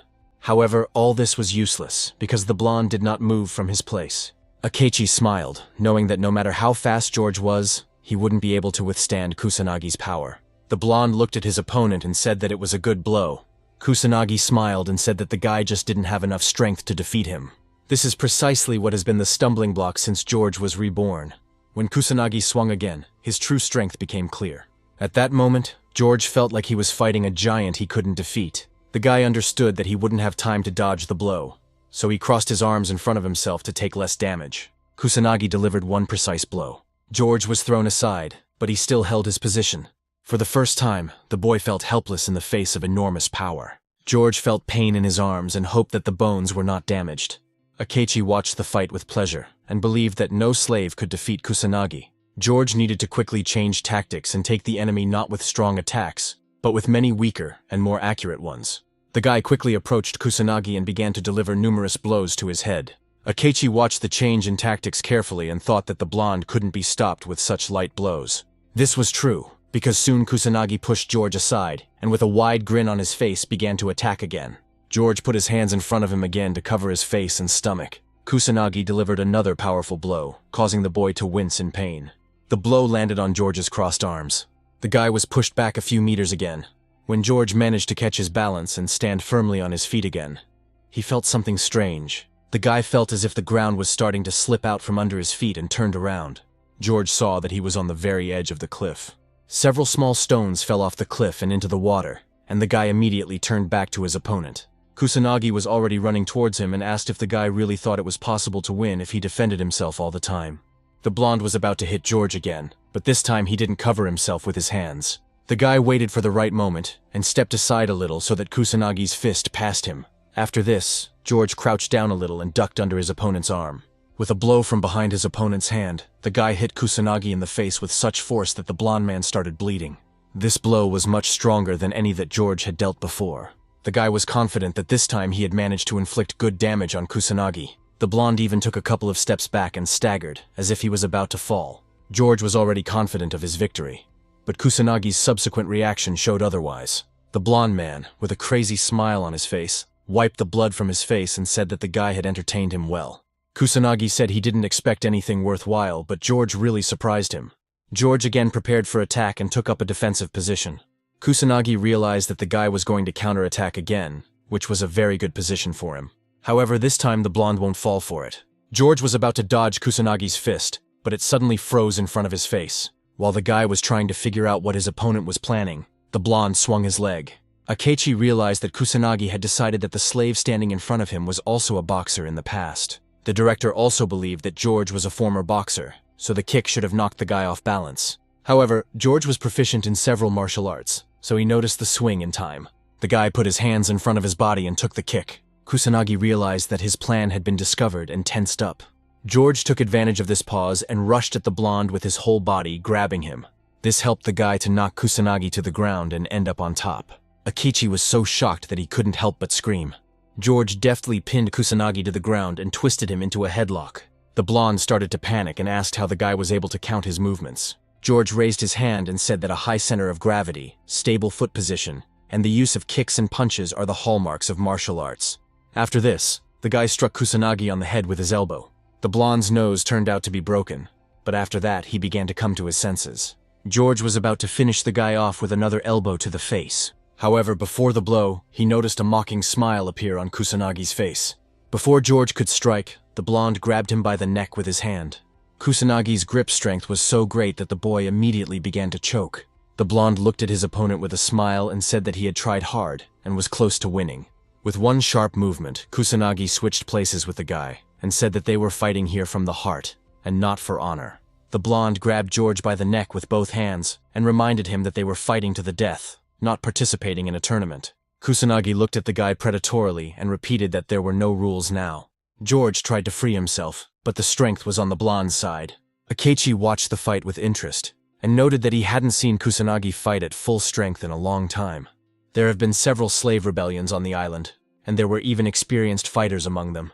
However, none of them were able to defeat Kusanagi or even put up a good fight. The blonde was taken in by them because he was a beast without breaks, so even now he won't be able to lose to the skinny slave. Kusanagi continued to choke the guy and said that martial arts techniques could not defeat him. George knew he couldn't get out by force, so he urgently needed to come up with something else. The guy decided to target pain points, which would help him save energy. George slammed his right hand into Kusanagi's neck, pushing him away from himself as far as possible. Because of this, the blonde loosened his grip and removed one hand from his neck. After this, George grabbed Kusanagi's torso with his legs and, pulling his arm, began to push him to the side. The blonde felt the guy trying to push his legs closer to his head.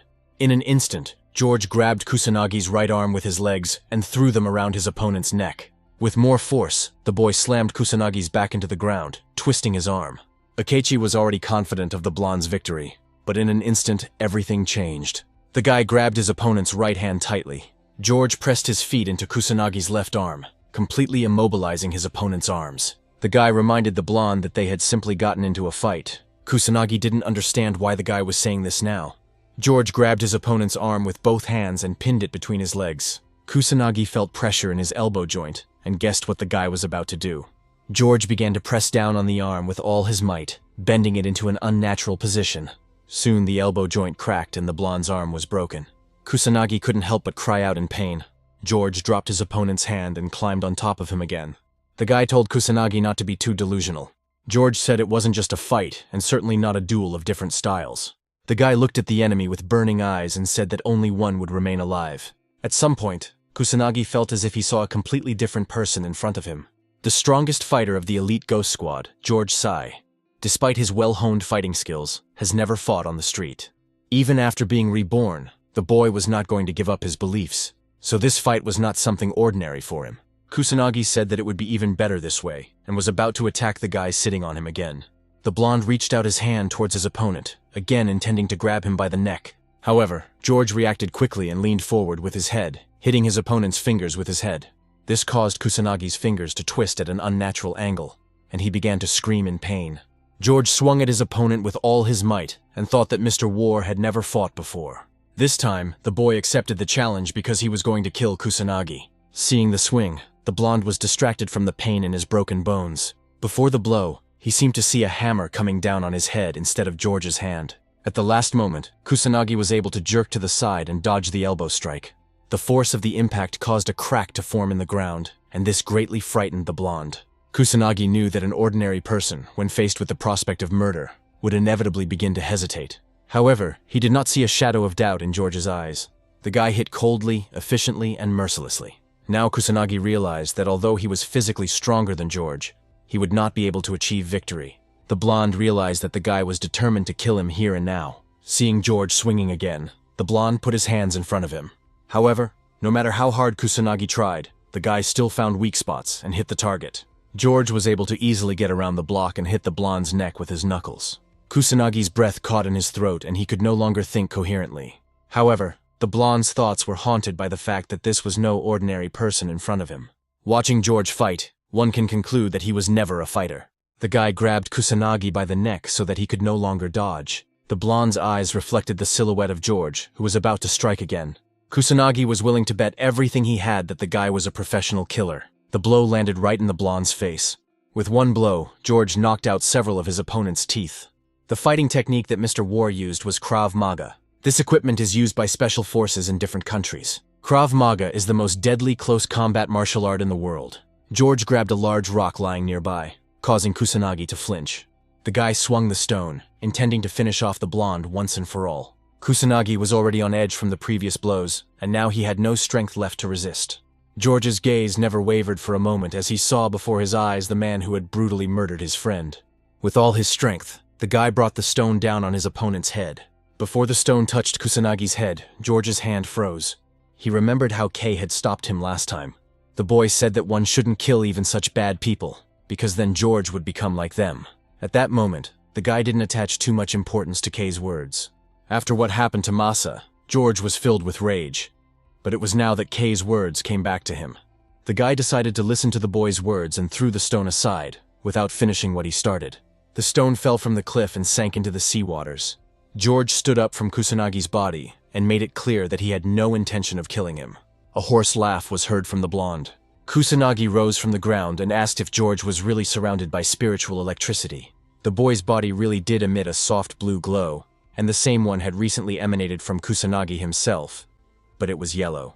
The blonde began to glow brighter and shouted that this was exactly the kind of opponent he had been waiting for all this time. Kusanagi said that they would fight until one of them died. George prepared to continue the fight, but he heard the safety click behind him. The next moment, a bullet flew straight through Kusanagi's shoulder. George barely managed to jump to the side, so the bullet hit the person standing behind him. Akechi got tired of waiting for the outcome of this fight and decided to intervene, drawing his gun. George was trying to avoid the shot, so he completely forgot that he was on the edge of a cliff. Kusanagi stood there for a moment, not understanding what had just happened. He looked at his chest and saw a bullet wound with blood flowing from it. George, meanwhile, barely managed to grab the edge of the cliff to keep from falling down. For a while, Kusanagi and Akechi forgot about the guy, looking at each other. However, the director was not saddened by the fact that he missed and hit the blonde. Akechi said that it didn't matter, since he was going to get rid of Kusanagi anyway. The blonde was furious at his boss's words. The director smiled and said that he had no use for a dog that couldn't even defeat a slave, so he had to get rid of him. Kusanagi had served Akechi for many years and could not tolerate such treatment. The guy rushed at the director, intending to kill him for betrayal. Akechi didn't expect this, but he was quite calm, since he had a gun in his hands. The director started shooting at Kusanagi and said that the shot dog should not move. However, no matter how many bullets hit the blonde's body, he continued to move towards the man. Akechi continued shooting, but it was no use. Kusanagi was rapidly approaching him. The closer the guy got, the more his self-confidence melted away. The director understood that if Kusanagi got to him, he would not live, so he tried with all his might to hit vital points. Kusanagi put all his remaining strength into one blow and aimed it at Akechi. The man understood that his end might soon come. At the very last moment, Akechi managed to hit Kusanagi in the head. The blonde's fist stopped a few centimeters from the director, and it was clear that he was very scared. The light in Kusanagi's eyes began to fade, but he was about to say something. However, he still didn't succeed, and his unconscious body began to collapse. Akechi couldn't move from fear and tried to come to his senses. Kusanagi's body fell at his feet and did not move again. There was silence for a few moments, interrupted by Akechi's noisy breathing. But after a couple of seconds, his lips stretched into a smile, and a quiet laugh could be heard. The man kicked Kusanagi's body and said that he was very glad that he was finally rid of the guy. The director continued to vent his anger by kicking the blonde's body. Akechi's attention was drawn to the rest of his subordinates, who still could not fully recover from George's blows. The man shouted at them, ordering them to get up. The director ordered that the Blood Union be told that a slave had stolen a weapon and shot Kusanagi. Akechi turned his gaze to George, who had finally managed to climb back up. The man pointed a gun at the boy and said that it was time to execute the criminal who killed Kusanagi. George seemed to not pay attention to the director and kept glancing back. Akechi praised the boy for his excellent fighting skills. The director said that no matter how strong George was, ordinary people were not soldiers for war, because in modern society, everything was decided by a battle of wits. The guy raised his hands up, as if admitting his defeat. George didn't say anything to the man's attack and simply stood there. For a few moments, Akechi was confused and slowed down. However, soon a malicious smile appeared on his face. Akechi and his men laughed at George's fear of facing the gun. The director asked if the boy really wanted to surrender, but he never received an answer. Akechi said he would kill him no matter what. The director came closer and said that the guy had wasted his time and bullets, and that was a grave sin. Akechi said that putting the guy at the edge of the cliff was a big mistake. George continued to stand there, as if he had turned into a statue. Behind him, the waves were crashing against the rocks, but another sound was mixed in with the noise of the waves. The sound grew louder, and George said that there was no mistake in this, because everything was going according to his plan. A few moments later, Akechi also heard the sound and became wary. The man raised his head and saw what was making the sound. A combat drone that guards the island was quickly approaching them. Akechi saw him for the first time, and now he began to panic and retreat back. George glanced carefully at the drone, trying to remain as still as possible. The drone emitted a loud signal, indicating that it had already acquired the target. One of Akechi's subordinates guessed that it was a small plane, but he couldn't make it out exactly. The man took a couple of steps forward to get a better look. At that very moment, the drone fired and hit him right in the head. Seeing what had happened, Akechi immediately guessed what they were up against. The director looked at his assistant in shock and could not believe what they were faced with. His subordinate died instantly and now lay on the ground. The other assistants were shocked by what they saw and started screaming. The drone detected the sound, but was in no hurry to attack, as it could not find the source of the sound. Akechi's subordinates became frightened and decided to flee, which turned out to be their main mistake. The drone instantly detected movement and locked onto the target. The hunter gave the signal that he was beginning to eliminate the target and flew after the fleeing men. George understood perfectly well how this device worked, as he had encountered it many times during his service. This crazy stalker interprets moving objects as prey. That's why he hunts those who move. The sensor accurately tracked the movements of its victims. A few moments later, the drone began the destruction and opened fire. Almost immediately, Akechi's subordinates were killed. There was silence for a while, interrupted only by the director's swearing. George realized that his plan had not gone quite according to plan. He saw Akechi in front of him, who clearly understood what had come from the sea. The man was shaking with tension, but hadn't moved at all since the drone appeared. This meant that the director knew from the very beginning that a drone was flying towards them. All that remained was to figure out how to proceed in this situation. Akechi wanted to shoot George, but now he didn't have that chance because of the drone that was watching them. Having finished eliminating the target, the drone rushed towards the motionless guys. The director's hand began to tremble, either from fear or from tension, when the drone flew close enough. The man understood that it was George who brought this drone, but he did not understand how the guy knew about it at all. The boy irritated Akechi more and more, so he really wanted to kill him. George took advantage of the fact that his face was hidden behind a scarf and said that the director should know about all the features of this drone. The guy reminded him that if Akechi pulled the trigger, the drone would kill him first. The man understood this perfectly well, so he flinched when the drone flew close enough to him. The drone seemed to detect this movement and flew very close to Akechi. The barrel turned towards the director but did not fire. The man thought that the drone should not react to the trigger being pulled. George said that Akechi could check it out if he thought his warning was nonsense, and he would be responsible for the consequences himself. The director realized that the guy knew this model of drone very well, but he couldn't understand how he knew about it. George said that in reality, Akechi is a coward who is not only afraid to move, but also can't even say a word. The director was beside himself with anger at the man who dared to insult him. The man convinced himself that the drone would not notice the movement of his finger by just a centimeter, but his hand continued to shake. Akechi was just thinking about firing when the drone started beeping. After looking at the drone, the man realized it was too much of a risk. Akechi had already seen what would happen to the person the drone targeted.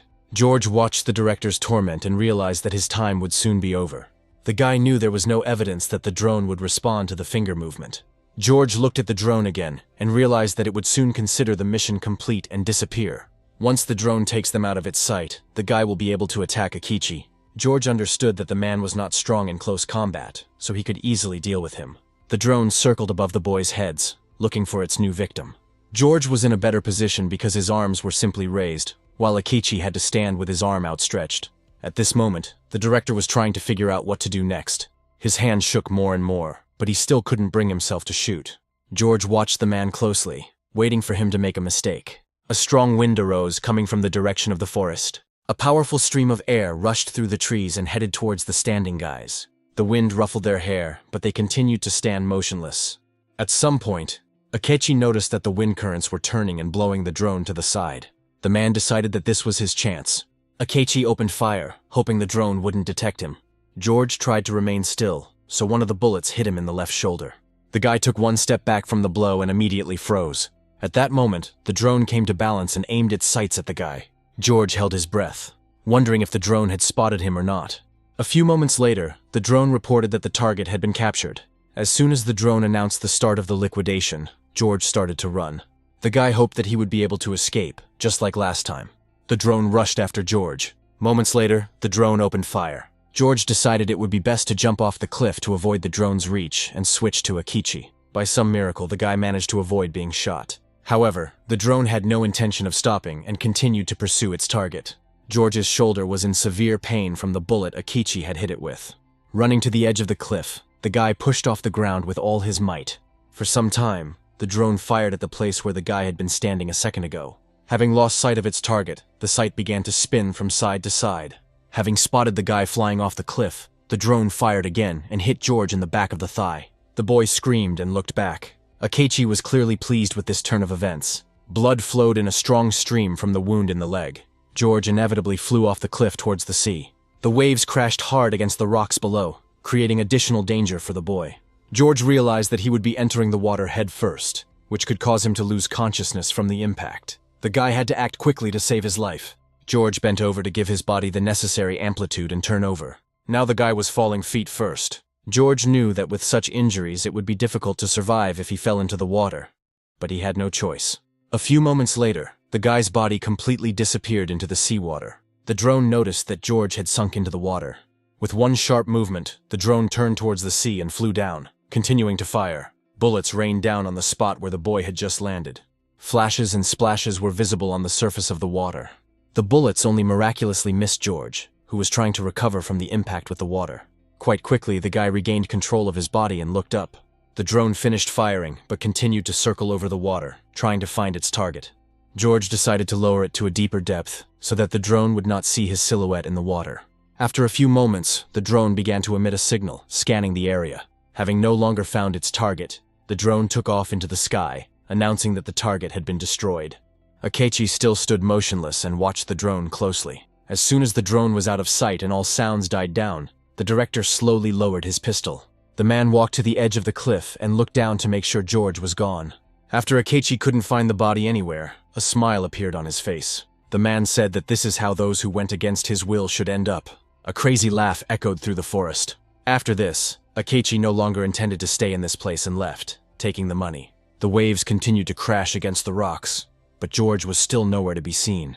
Soon, a human silhouette began to appear in the water. George carefully stuck his head out from under the water and looked around. The boy calmed down when he realized that the drone and Akechi were no longer nearby, but the pain in his leg made him close his eyes.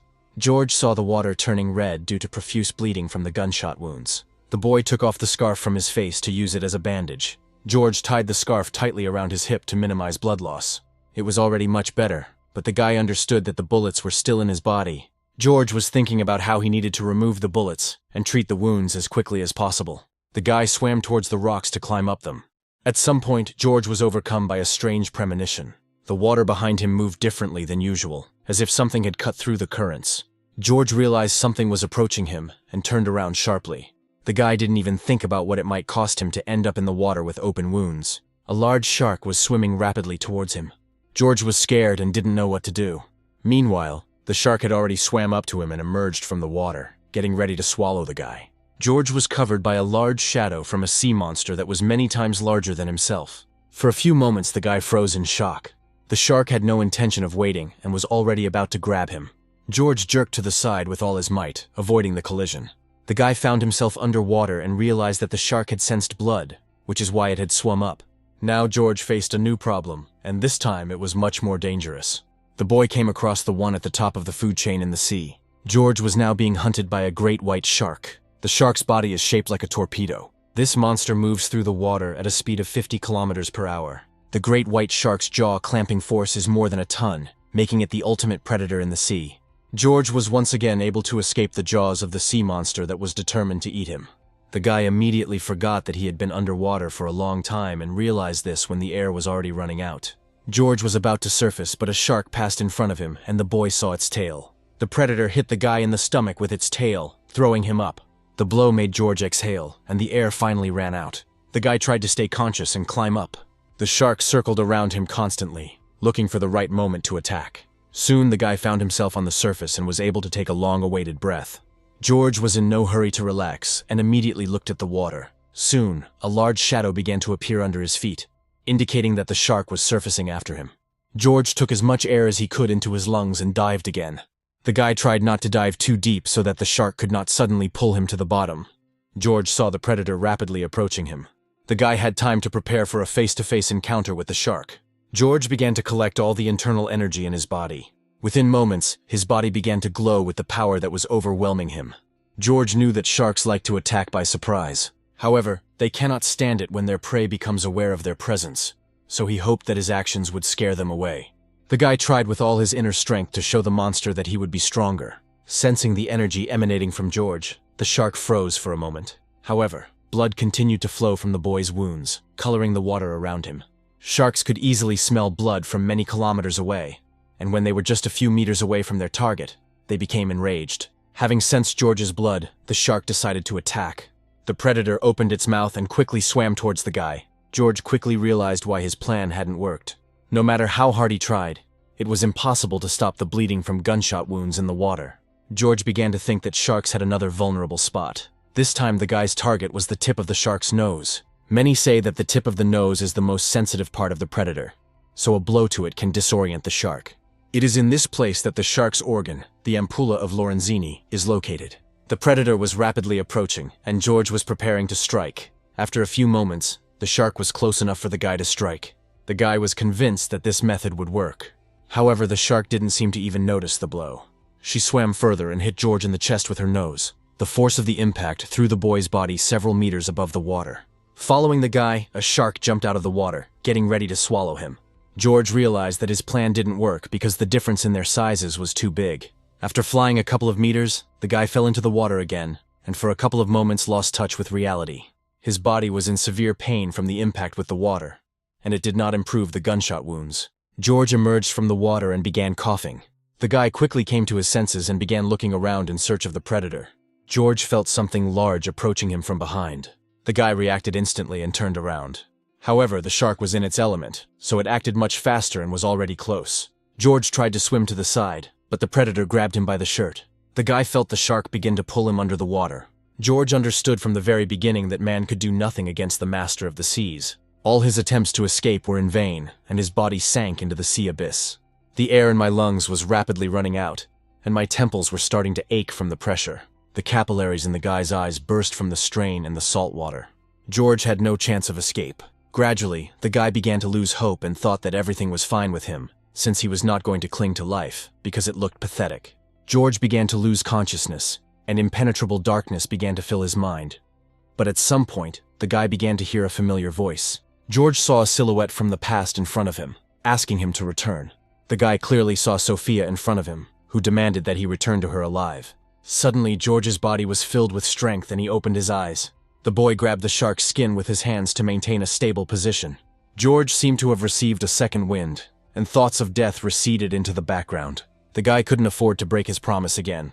George decided that breaking his promise would look really pathetic. Strength began to overflow the guy's body, and he began to glow again. George moved away from the shark as far as his shirt would allow and swung. The guy tried to distract the shark from diving and hit it in the eye. However, there was no reaction, because the force of the impact underwater was much lower than on land. George did not give up, and began to hit the same one over and over again. However, all his efforts were in vain, as the shark did not pay any attention to him. The predator was much larger than the boy, and the water slowed its attacks, depriving them of their strength. Even George's attempts to punch him in the eyes didn't help. The Lord of the Seas cannot be wounded in his own element. George grabbed his shirt and pulled it with all his might, and it finally tore. The shark continued to move forward, and the guy began to be thrown to the side. At the last moment, George managed to grab the predator's gills. The shark released the tissue from its teeth, but continued to dive deeper. George realized that he still had one chance to harm the predator, so he gathered all his strength to strike. The guy was able to easily penetrate under the shark's gills and damage its internal, poorly protected respiratory organs. The predator immediately perked up and began to thrash from side to side, trying to throw George off. The guy continued to hold tightly to the gills with one hand, while tearing apart the shark's insides with the other. Soon blood began to flow from the predator's gills, mixing with salt water. The shark began to furiously spin circles underwater. However, she couldn't free herself from the guy's grip. George knew he couldn't let the shark throw him off, because then it would turn against him. The guy had to do as much damage to the shark as possible so that it couldn't attack him back. Soon, George was able to locate one of the vital organs and tore it out of the predator's body. After this, the guy released the shark's gills and swam a little to the side. The predator seemed to lose consciousness and began to slowly sink to the bottom. George pushed off the shark's body and began to swim with all his might upward towards the surface. As soon as the adrenaline in his blood stopped working, the boy felt like he was about to suffocate. The shark no longer showed signs of life, and George stopped watching it. Soon the guy was able to swim to the surface and finally take a long-awaited breath. George coughed up the water for a while, coming to his senses. However, a few moments later, a shark rose to the surface after him. The guy froze in place, not believing what was happening. George thought he had done enough damage to the shark to kill it. The guy turned around and realized that this time he definitely had no chance to escape. The shark opened its mouth and headed towards him, intending to strike him in the forehead. Georgie began to choke in terror, but he had nowhere to swim. The sharp teeth of the ruler of the seas were rapidly approaching him. However, at some point the shark's movement slowed down and then stopped completely. George continued to stare at the predator, not understanding what was happening. Just as abruptly as it had emerged, the shark sank back into the water right in front of the guy. The guy saw how the water turned red and the predator's body sank to the bottom. George remained motionless, as if a cold terror had gripped his body. The predator only came to its senses for a few moments and swam after the guy. But the damage was too serious, so she died anyway. Gradually, George began to realize that it was all over. The guy began to breathe more confidently and relaxed. Looking up at the sky, George said that he was saved only thanks to Sophia. The boy looked towards the island and realized that he had been carried very far out to sea.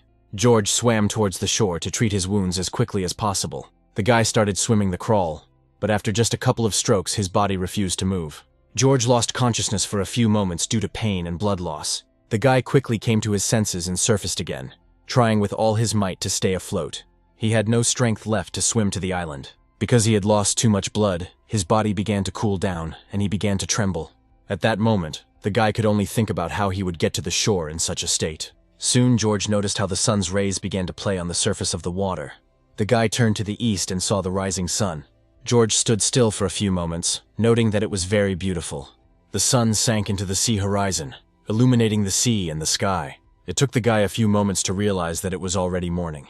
Thanks to the reflections of the sun on the water, George was able to notice a log floating towards him. The guy thought that this was real luck.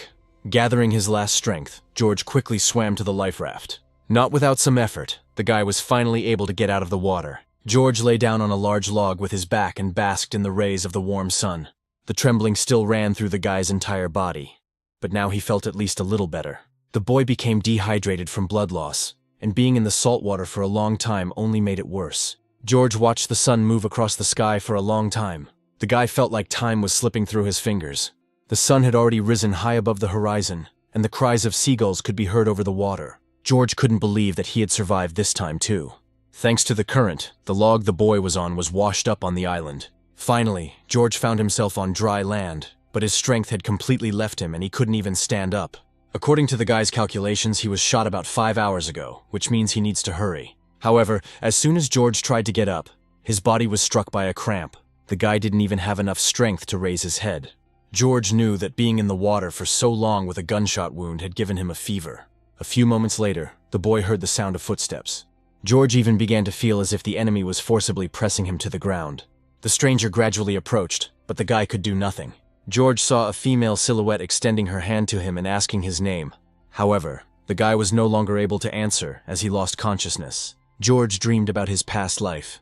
The guy found himself in a military camp again. At that moment, he was practicing at the shooting range. Every shot he fired was right on target. George finished his workout and soon heard someone calling his name. A young man with blonde hair and blue eyes was running towards the guy across the shooting range. This guy's name was Rory, and he really wanted to meet the famous George. However, George had no intention of talking to the guy and simply walked past, saying that he didn't make small talk.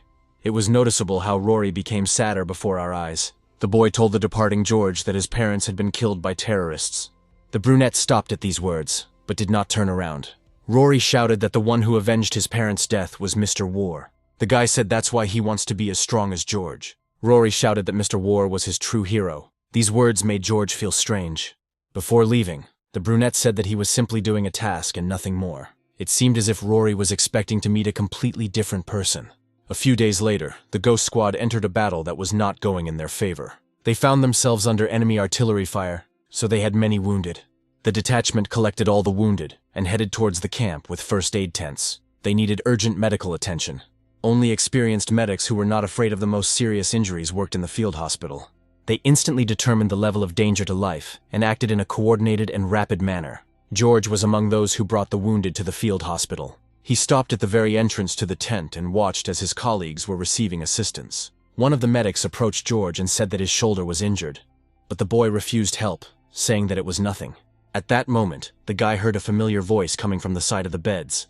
George saw Rory, who was covered in blood and bandages. The brunette stopped at the foot of the boy's bed and watched as the medics provided assistance to him. The blonde man kept calling George and asking if he was there. One of the female medics yelled at Rory to shut up and save his strength, and that girl turned out to be Sophia from George's memories. The girl said that Rory had broken his pelvic bones, and fragments had entered his abdominal cavity, so he urgently needed to be taken to the operating room. Before the boy was taken away, he said with tears in his eyes that he probably wouldn't become like George. The brunette didn't say anything to him and simply looked at the guy's mutilated body. Rory started crying and said that he didn't want to die like that, and that he was very scared. George only replied that they would all die sooner or later. The brunette said that they would all die sooner or later, so they had nothing to fear, because life itself meant nothing. Sophia ran up to George and handed him a bandage, telling him to stop philosophizing and help take Rory to the operating room. The brunette was confused, but the girl pressed him, saying that they didn't have enough people. Sophia put on gloves and said that she had to help all the victims. Soon, George was even forced to be present during the operation and pass the instruments. At some point, Rory's vital signs began to drop, but Sophia ordered the medics to stop panicking and act quickly. The girl began to resuscitate the boy and said that she would not let her patient die. George could only watch from the sidelines, but he was amazed by Sophia's desire to help everyone. At that moment, the guy couldn't take his eyes off her. As the sun began to set, all the wounded were given aid. George was finally released. But on the way to the main part of the field hospital, he heard how many medics admired Sophia's abilities. The guy found out that the girl had been working in hotspots since she was 17. George stopped at the entrance to the infirmary to catch his breath.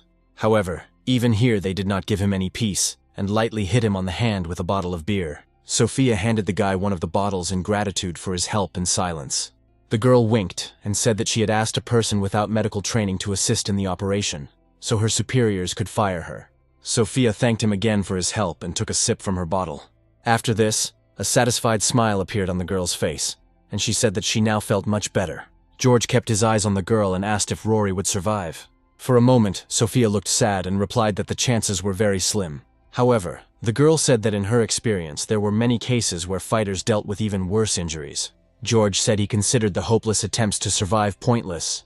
The guy said that no matter how much the girl treated them, they still got into trouble. That's why he doesn't see the point in trying so hard to save their lives. George asked the girl why she was doing all this. Sophia looked at the guy seriously and said that she was doing this because she wanted to save lives. After this, the girl took another sip from the bottle. At that moment, one of the medics ran out of the tent and called for Sophia. Having found the girl, the medic reported that Rory had come to his senses. Sophia immediately rejoiced and ran to the infirmary. George remained where he was and watched the girl run with joy to her patient. Sophia walked over to Rory's bed and asked how he was feeling. The guy smiled and said that he was in a lot of pain, but he wasn't going to die. George didn't understand such a sudden change in the guy. Before his eyes, he could still see Rory crying and afraid to die. George remembered Sophia's words about wanting to save lives. Now the guy saw a laughing girl who found her work to be truly enjoyable. It seemed that now George would never be able to tear his eyes away from Sophia. After some time, the wound on George's shoulder healed, and he came for a checkup. Sophia removed the bandages and said that the swelling had gone down and there were no signs of infection. Therefore, everything was normal with the body. The girl smiled and said that she would agree to have a drink with him after work, since he insisted on it, to thank her for the treatment. George asked if this was his punishment, to which Sophia screamed indignantly. Everyone in the medical tent laughed and said that Sophia and George had been getting along well lately. Someone asked them if they had kissed yet, to which the girl ordered everyone to be quiet. One of the fighters said that he needed to get hurt more to get Sophia's attention. Another fighter said that he would take the girl to the bar himself since Mr. War refused. Sophia only listened to their comments with laughter, and George did not say a word. The guy was about to leave, but someone called out to him. George turned around to see Rory, who was still in the hospital bed in the infirmary. The blonde said that he had decided to leave the squad. George said it was a wise decision, because with that level of ability, Rory would eventually die. The blonde replied that it sounded cruel, but it was true. Rory said that Sophia pulled him back from the brink of death, and that is why he should live. George looked at the guy for a moment and then turned his gaze to the opposite side of the tent, where Sophia was joking with the fighters. Despite the fact that there were many wounded in the infirmary, at the moment he was filled with laughter. Rory also looked at the cheerful fighters and said that he thought that the unit would be dull. George noted to himself that this was usually the case, but this was the first time they had experienced such an atmosphere. The guy was worried about only one question: why had the atmosphere changed so much? George watched Sophia closely as tears of laughter began to flow. There was fighting going on, but people laughed, because even the military needs a break, at least during these short breaks. However, this was the last time George could relax, because a few days later, the number of wounded increased. Captain Beck carried the wounded man into the infirmary and told the doctors that he was an urgent patient. The first man to catch sight of was Sophia, who asked what was going on. Beck pointed to the man strapped to the stretcher and said he was in cardiac arrest. The captain said that the girl must save him, no matter the cost. Sophia said she understood everything, and after a quick examination of the victim, she ordered him to be taken immediately to the operating room. Near the exit from the infirmary, the girl passed George, but was too busy, so she did not greet him. The guy looked at the gurney with the patient suspiciously. George saw burns on the man's head that were unusual for combat. The boy turned his gaze to Captain Beck, but did not say anything in the presence of the doctors. After some time, they went out into the street together, moving away from the infirmary. George had seen similar burns before, so what was happening worried him. These were equal circular burns located on the upper part of the body and had the same brightness. George understood that these were traces of high voltage passed through the body. The boy asked the captain if the patient was a spy, to which he received an affirmative answer. George said that Beck always knew how to determine the acceptable threshold during interrogation, so he would not bring the spy to cardiac arrest. The captain said it was all Ryan's fault, the food handler, who messed everything up. George asked why they decided to revive the spy. Captain Back replied that he still wanted to extract information from him. George immediately realized that this was not without reason and asked who they were looking for. Beck was silent for a few moments, then announced that they were looking for a man who laundered money and supplied ammunition. They were looking for the real leader of the criminal underworld, Said Arash. This man was one of the leaders of Ignite. George's face immediately changed, because he would never be able to forget the name of this organization. The guy clenched his fist tightly and was filled with anger. George immediately remembered the events of 10 years ago. At that time, everyone called the guy not George, but Jojo. One day, a boy went to the market with his father and younger sister and asked to buy some fruit. The man was happy about this, and did not refuse his son the purchase. George's father was a workaholic, and traveled to the Republic of Aldimia for the first time with his children. The boy was very happy to spend time with his father and sister. They ate the fruits the man bought them with pleasure. They were together for only 5 days, but they became the happiest memory for Jojo. More precisely, they should have become the happiest memories. But everything turned out differently. On that day, a terrible terrorist attack of enormous proportions occurred. More than 2,000 people were injured in the terrorist attack, and George's family was no exception. The boy sat on the ground and stared at one point, while the running people told him to run. However, Jojo didn't listen to them, because in front of him was his father's body, crushed by debris. The boy saw his younger sister's hand sticking out from under a pile of bodies nearby. Jojo immediately grabbed her and tried to pull his sister out. The boy tugged at his arm several times, and after a few moments fell to the ground. At first, Jojo thought he had managed to pull his sister out, but when he looked at his hand, he froze in horror. The boy was still clutching his sister's hand, but it was torn from his body. Japanese news reported that 2 Japanese were killed and 1 was missing. However, the person in question could not have known this. That day, Jojo lost everything and walked through the ruined streets as if hypnotized. On the radio, the boy heard the commentary of the president of the Republic of Aldimia regarding the terrorist attack. The president said that today they must declare war. This made the guy think about the consequences of such news. Jojo stepped on a newspaper that was lying on the road, and something about it caught his eye. The broadcaster reported that the terrorists behind this had taken too many lives. The newspaper contained information about the terrorist group Ignite. That day, Jojo's life fell apart, and he decided he would never forget that name. 10 years had passed, and George still remembered the people who did this to his family. Captain Beck said that for all these 10 years they had been unable to find the trail of Ignite. However, they will now be able to find their hideout if they extract information from the spy. George listened attentively to everything Buck told him. The man said that orders would come soon. However, Captain Back wanted to tell George about this in advance. The man said that their next mission was an operation to destroy Ignite. George nodded his head slightly, showing his agreement. 10 years ago, the boy was too weak to take revenge on his enemies. However, now everything is different, and now he is ready to confront the enemy. Suddenly, the conversation between Beck and George was interrupted by a radio. One of Beck's team members asked for an urgent answer, as the matter was too serious. During the operation, Saeed came to and disappeared from the operating room. The fighter was even more worried by the fact that Sophia had disappeared along with him. Captain Back grabbed the radio and began asking for details of the disappearance. Despite his desire to avenge the death of his family, George's first fear was for Sophia. Meanwhile, Saeed moved deeper into the forest, using the girl as cover. Sophia looked up at the treetops, through which the moonlight barely penetrated. Said followed the girl, threatening her with a knife. It was very dark in the forest, so Sophia didn't notice a tree root sticking out from under the ground and stumbled. The girl fell to the ground and screamed in pain. Said ordered the girl to never stop and to get up immediately. Sophia asked if she should try to fly since he wasn't even going to help her get up. At that very moment, Saeed brought the scalpel to the girl's face, causing her to fall silent. The man reminded her that they were already far from the camp. Said laughed and said that now he saw no need for a girl as a hostage. Sophia's eyes widened in fear. Despite his threats, Saeed did not kill the girl, and they moved on. The man continued to threaten Sophia with a scalpel, following her closely. The girl did not dare to speak again, fearing for her life. At some point, something clicked, and someone's voice asked the man where they should land. The man replied that there was enough space for them to land at coordinate SD-19. Sophia listened carefully and guessed that the radio microphone was built into Saeed's molar. The girl recalls checking the man's vital signs a few hours earlier. Sophia soon learned that quite a long time had passed since her cardiac arrest. She began to worry that resuscitation might not be able to bring him back to life. However, as soon as Saeed was connected to the devices, his pulse became noticeable. The girl jumped up to the devices and couldn't believe what she saw, because they hadn't even started working yet. It soon dawned on Sophia that they were trapped. The girl turned to the nurse to warn her that it was not cardiac arrest.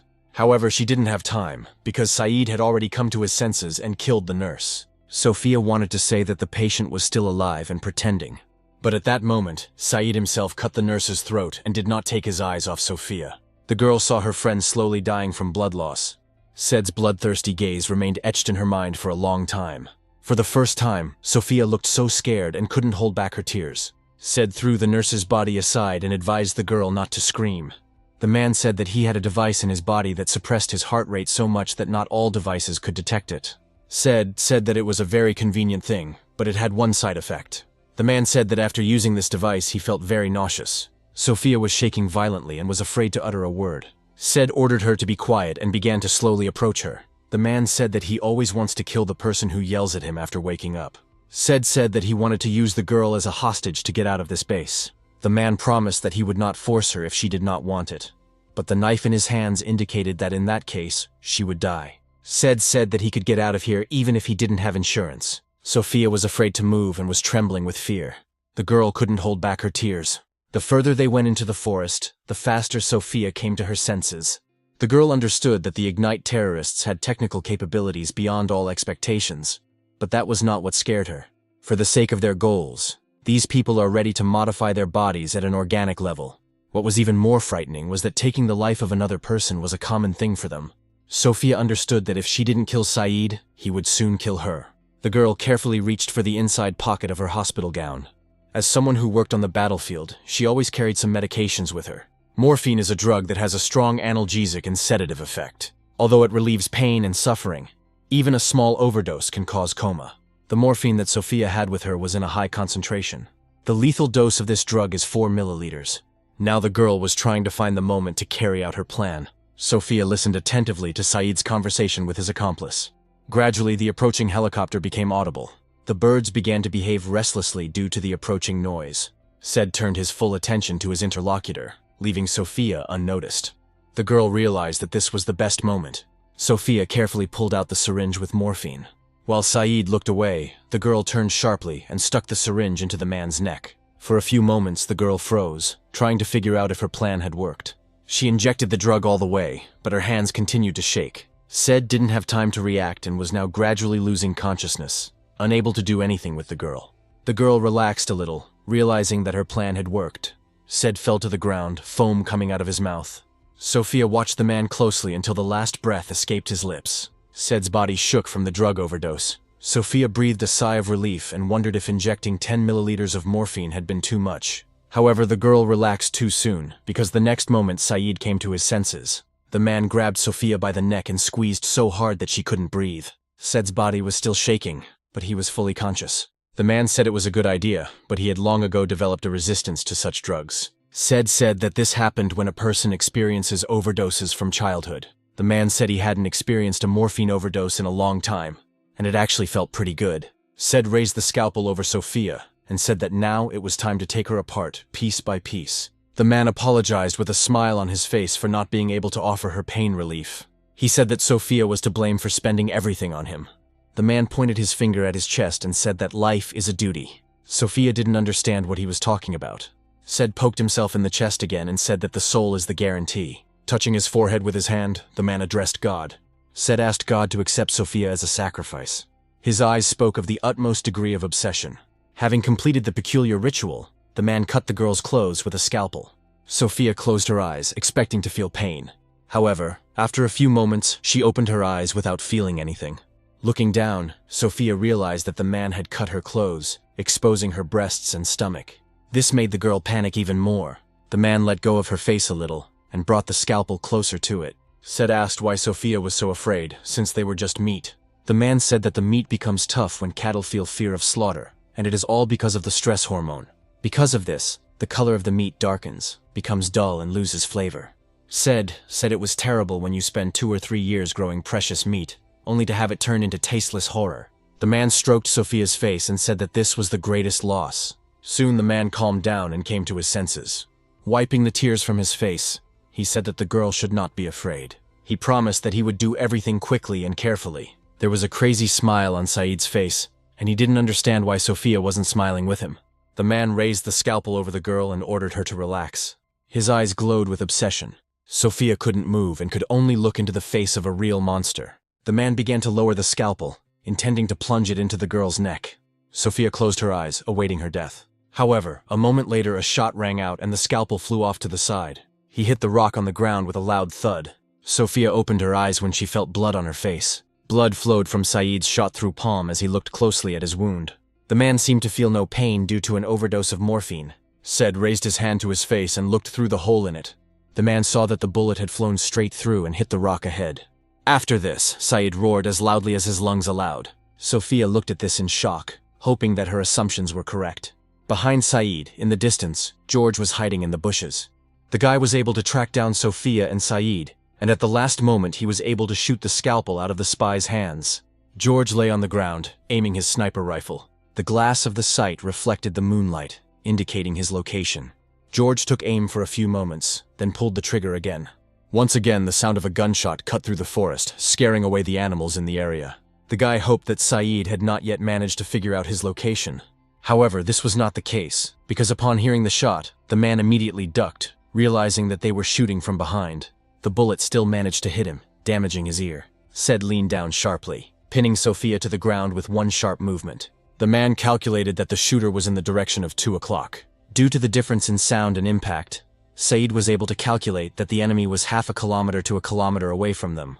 A few moments later, as if to confirm his suspicions, a light flashed in the distant bushes. Said tried to determine the exact coordinates. He tried to tune the radio, but the walkie-talkie was too quiet. The man needed to know how many people surrounded him and what he should prepare for. However, the lack of radio contact could mean that the sniper was working alone.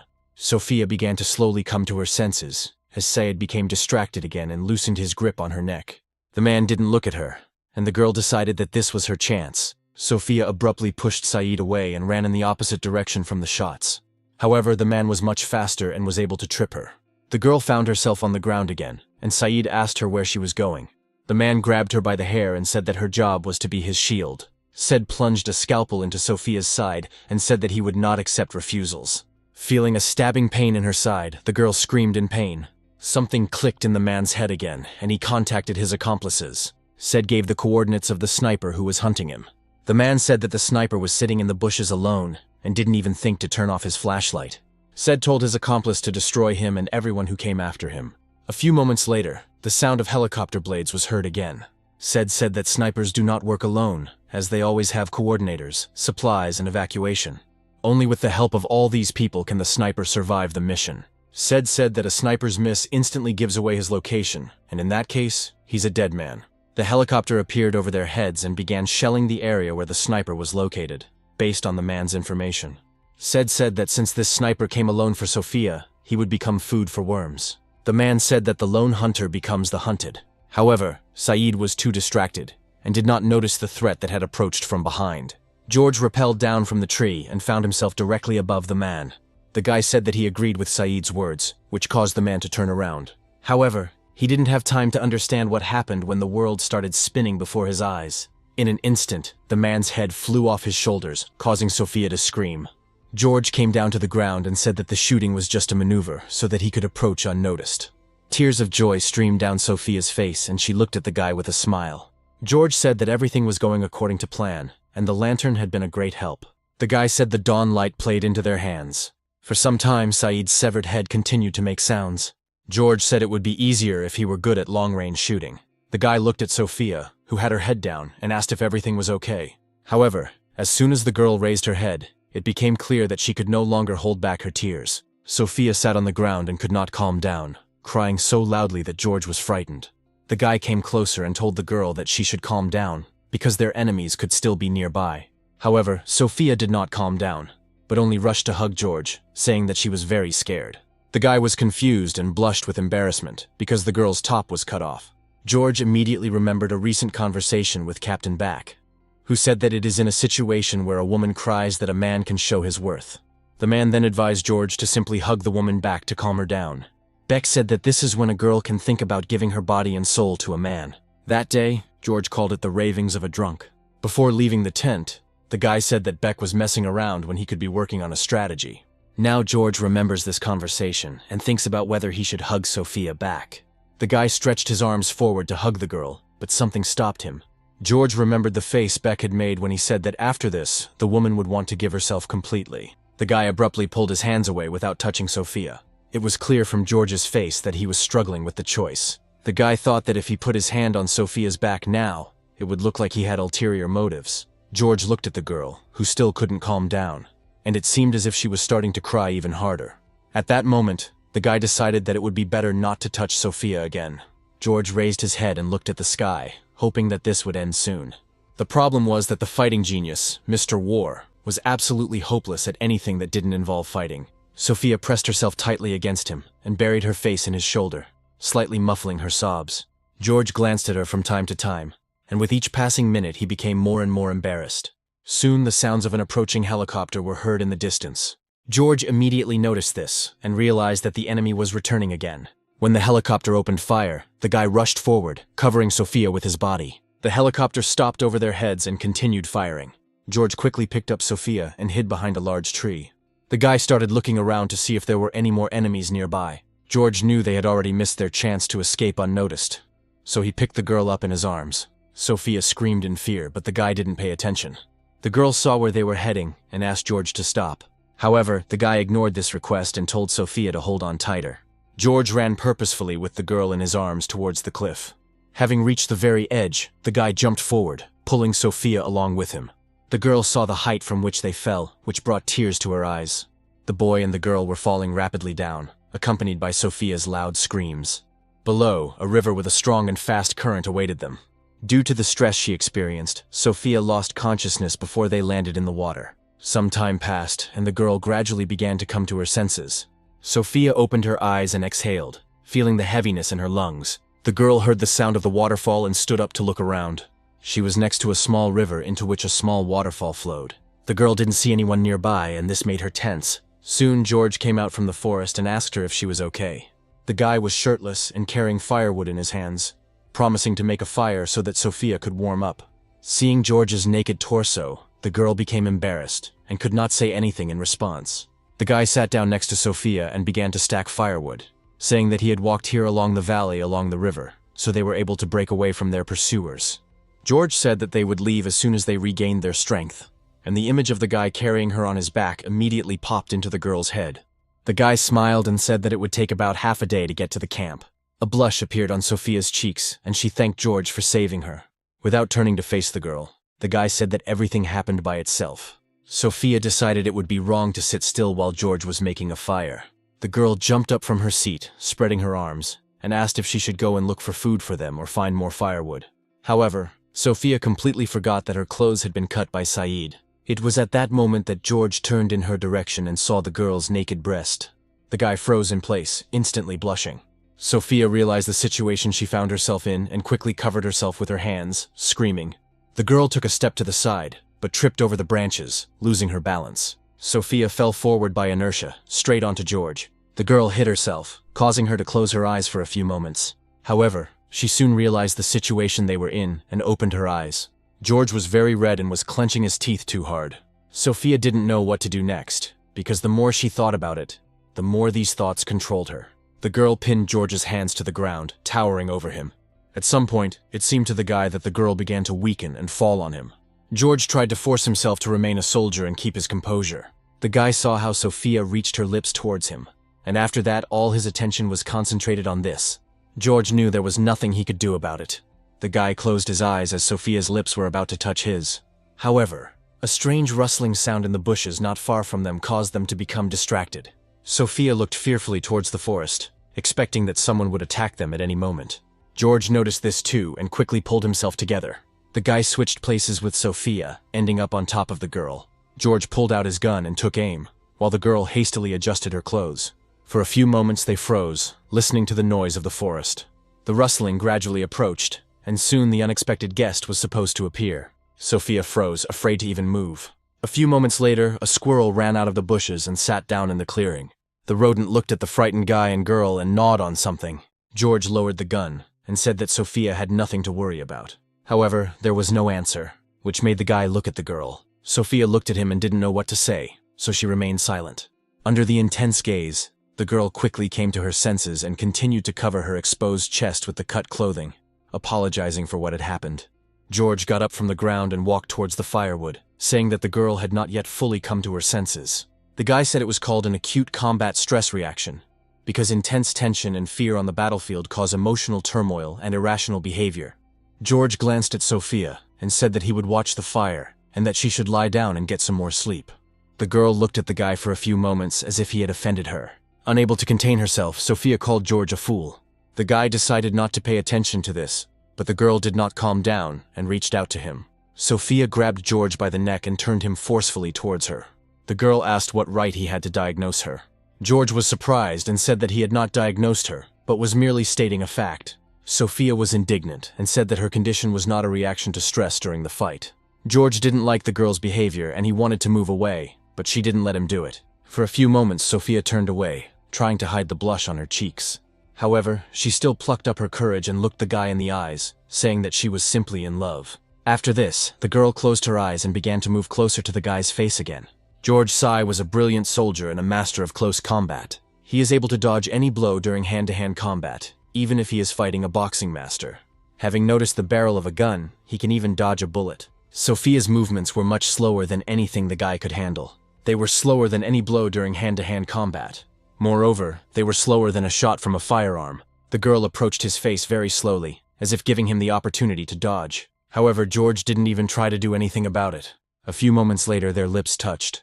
George closed his eyes and responded to the girl's kiss. The guy couldn't dodge this attack. The squirrel climbed a tree, found a nut on the ground, and watched what was happening. George not only couldn't dodge, he didn't even want to do it. It happened a month ago, but it felt like an eternity had passed. After returning to camp, George Sai set out on his final mission. No matter how much he promised Sophia to return, he was unable to fulfill his promise. George came to, finding himself back in his new body. The guy jumped up on the bed and realized that he was tied with belts that allowed him to move freely. Stretching forward a little further, George realized that the straps were preventing him from getting off the bed. The guy looked around the room he found himself in, and realized that he was still on an abandoned island. Ahead, he saw a girl doing something on the table, not far from the bed. The stranger stirred metal instruments in a pot of boiling water, then placed them on a tray. The girl turned towards the guy and asked how he was feeling, and George felt like they already knew each other. For a few moments the guy froze, as it seemed to him that it was Sophia in front of him. However, soon the remnants of sleep receded, and he realized that in front of him was a completely different person. The girl with black hair and dark eyes said that it was too early for the guy to get out of bed because he had lost too much blood. George noticed a tray in the stranger's hands, on which lay various medical instruments. The girl picked up a scalpel and said that there was no point at all for the guy to stay awake. These words made George tense. The girl walked up to the table and pressed the red button located underneath it.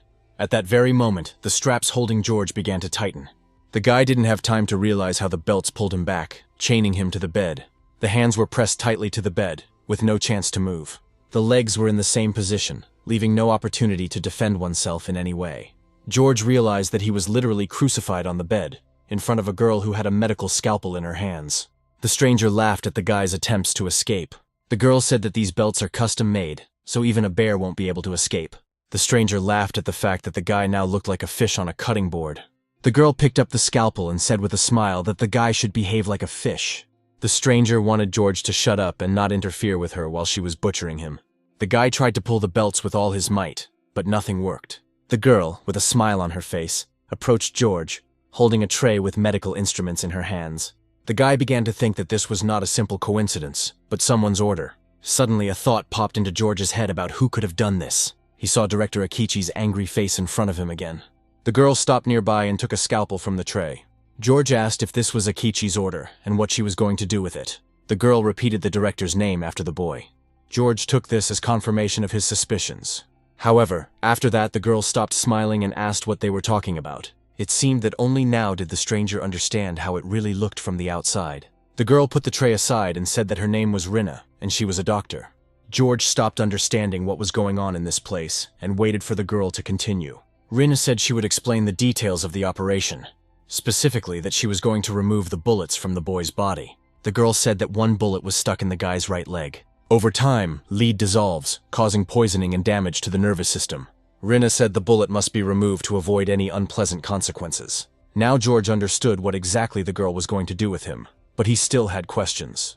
Rina said she had some bad news and one very good piece of news regarding the surgery. The girl said that it was impossible to obtain anesthesia on this island, so the operation would have to be performed without anesthesia. Rina said the belts were there to prevent the boy from twitching in pain, which could cause him harm. George looked at the girl doubtfully and asked what good news she was talking about. Rina explained that she is a doctor with Doctors Without Borders and has worked in war zones, so she is used to performing operations in such conditions. The girl smiled and said that the guy could trust her. George had heard of this organization before and knew that they were now an official humanitarian organization. Rina clapped her hands and said that this concluded the pre-operative briefing. The girl put on gloves and said that consent for treatment was needed, but verbal consent would be fine. However, George turned away from Rin and said he refused the operation. The girl froze for a few moments. Then Rina picked up the instruments again and said that now was not the time for jokes, as the boy had lost a lot of blood, so the operation should begin immediately. George turned his gaze to the girl and repeated once again that he refused the operation. The guy said that Rina was obliged to immediately remove the belts from him. The girl turned sharply to the boy and said that if the bullet was left in, lead poisoning would set in, which would lead to death from blood poisoning or sepsis. George closed his eyes and said that he understood this perfectly well, but he would not allow himself to be operated on. The guy ordered the girl to take off his belts, and then he could pull out the bullet himself, since he had experience. Rina shouted that she was an experienced doctor, and that the patient should not operate on himself. George said that he could not verify the veracity of her words, because there was no evidence. The guy said that he couldn't take the girl's word for it because his life could depend on it. Reen began to understand George's feelings, and could not think of any other way to persuade the boy. The guy looked at her and said that his life was on the line, so he couldn't trust just anyone. Rin flinched at these words as if she was offended. The girl was shaking from the realization that she could do nothing in this situation. Rina struggled to find the words to explain her urgency. The girl said that she, as a doctor, cannot simply leave the patient in this condition. George reminded Rina once again that medical ethics prohibits performing any procedures without the patient's consent. After this, the girl fell silent and looked down at the floor. George said that if the girl really was a doctor, then she should immediately remove the belts, following medical ethics. Tears began to well up in Rina's eyes. After a few moments, she finally reached for the belts without saying anything. In complete silence, the girl removed all the belts from the guy. After a while, she finished and moved a little to the side. George rubbed his numb wrists and asked Rinny to lend him a scalpel. The girl didn't utter a word, reaching for the scalpel. She handed it to George carefully, but her hands were shaking violently. As soon as the guy took the scalpel, the girl grabbed his hand. Rina's eyes were filled with tears, but her gaze showed that she was determined. George was so weakened by the massive loss of blood that he didn't have time to react to her actions. Rina pulled the boy's hand and brought the scalpel to her neck. George tried not to twitch so as not to accidentally harm the girl. Rina said that since she could not obtain consent, she did not have the right to perform the operation.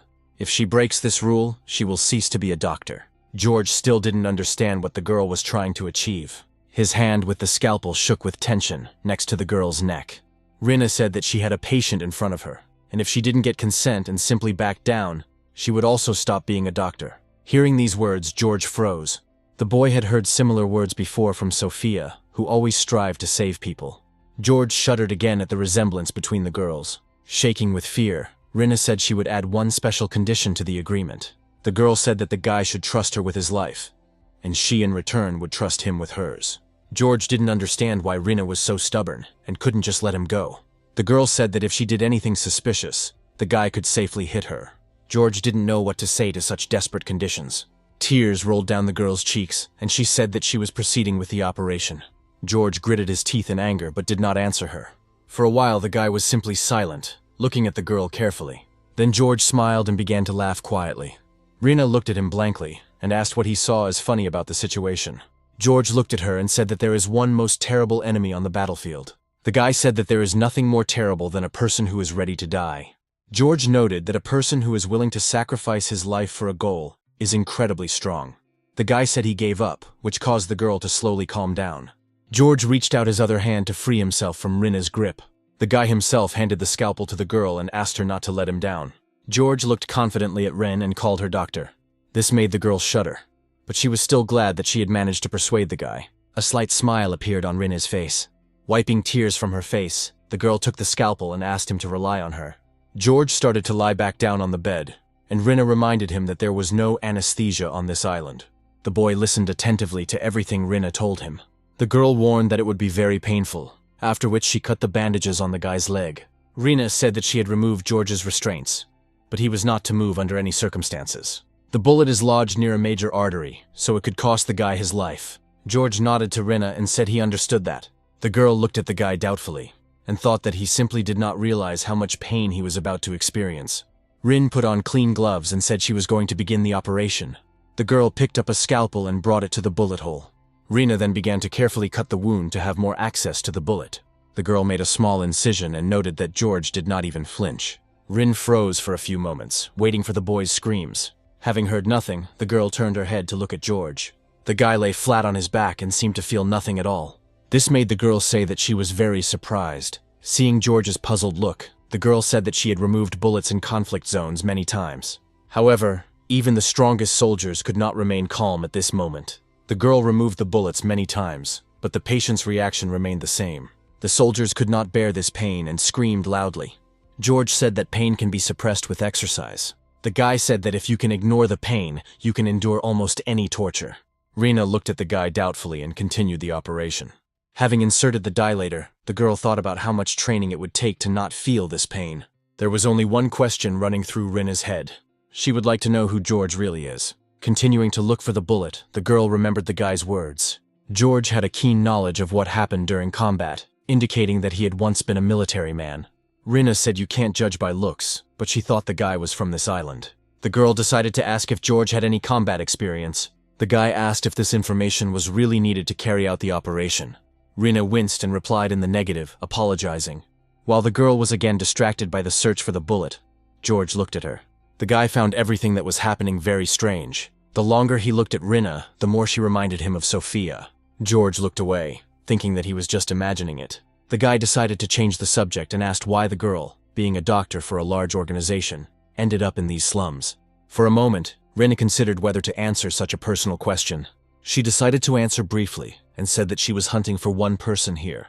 George asked who they were talking about. For a few moments, Rina felt as if she could feel that hateful gaze on her again. The girl shuddered and broke out in a cold sweat. Rina still can't forget that fear. She remembered the face of the man who had once been her mentor. The man said that art always comes with sacrifices. The girl still couldn't forget what that man had done. Rina tried to compose herself and threw the scalpel onto the tray, attracting George's attention. The girl stopped for a few moments and took a deep breath, then exhaled, calming down. Rina smiled and said that she had found the bullet and would now begin removing it. George looked at her suspiciously, but replied that he was prepared for it. The girl took tweezers and used a retractor to open the wound to remove the bullet. Soon the operation was over, and the sun was already beginning to set in the sky. As soon as the operation was over, George went outside to make a crutch out of branches. The boy tied several sticks together and hit the ground with the crutch several times, testing its strength. After this, George tried to get to his feet, leaning on a crutch. After taking a few steps, the guy was convinced of the strength of the structure.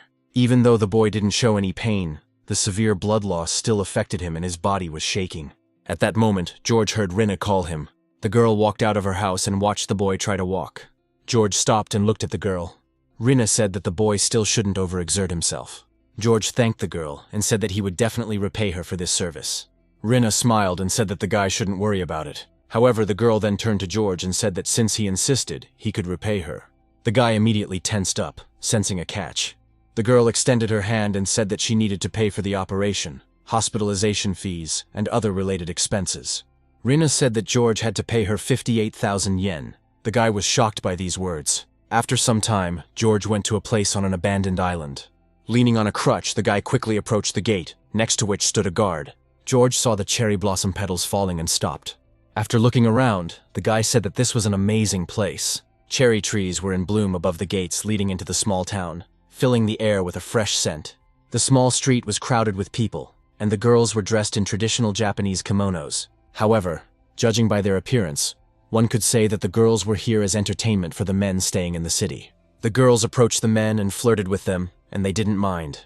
The town was relatively small, but it was clear that important people lived there.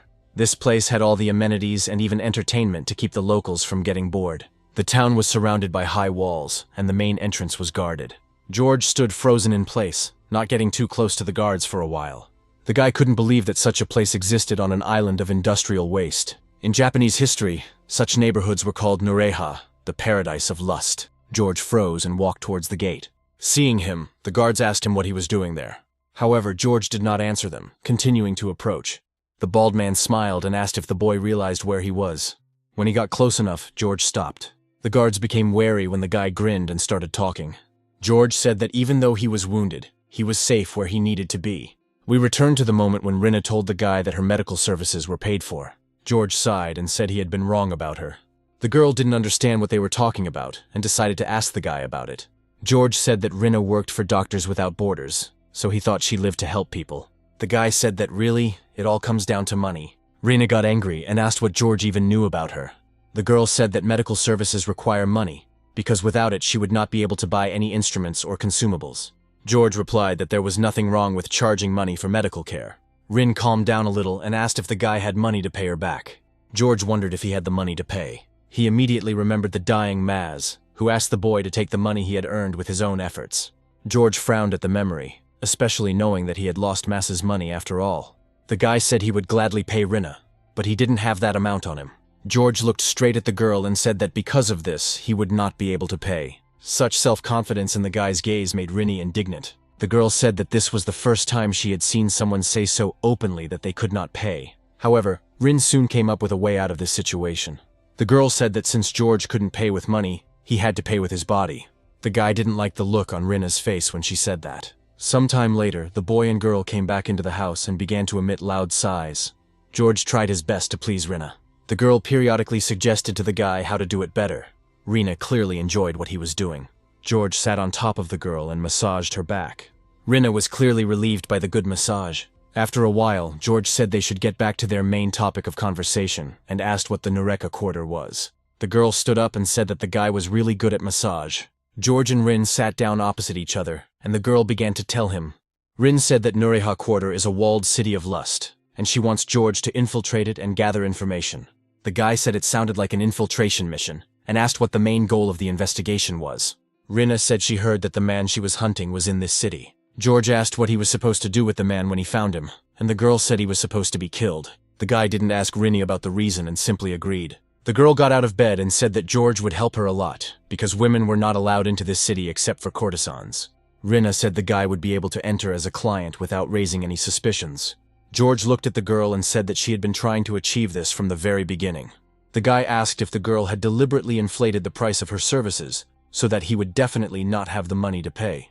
Rinna froze in place, realizing that she had been found out. The girl winked and said that she was counting on her debtor in any case. George realized that he was already trapped, and that he would not be able to get out of it. We returned to the moment when the boy approached the main gate to the Nureha quarter. Upon learning that George had come to town as a client, the guards exchanged glances. However, afterward they laughed out loud at the guy's appearance. They asked how he could come to pick up a woman in such a dirty state. The guards headed towards George, and one of them said that the guy had definitely got the wrong address. However, the second guard said that there was no need to rush, because suddenly he really would turn out to be a client. The man approached George and mockingly asked him to show him his wallet. The guy didn't give in to their threats. He was told that every flower in this city is unique. They demanded that George post bail to pick at least one of these flowers. The men said that if the guy didn't have bail, they would call him a liar and beat him half to death. The guards were openly laughing at George, and were already looking forward to the fun they were about to have. However, the guy was not going to back down, because he had to repay Rinna for her help. In response to their threats, George only sighed. The guy admitted that he really didn't have any money. After that, he looked at the guards with a firm gaze and said that he would pass anyway. These words instantly enraged the men. The guard asked if the guy had come just to watch. The second man also rudely said that this was not allowed.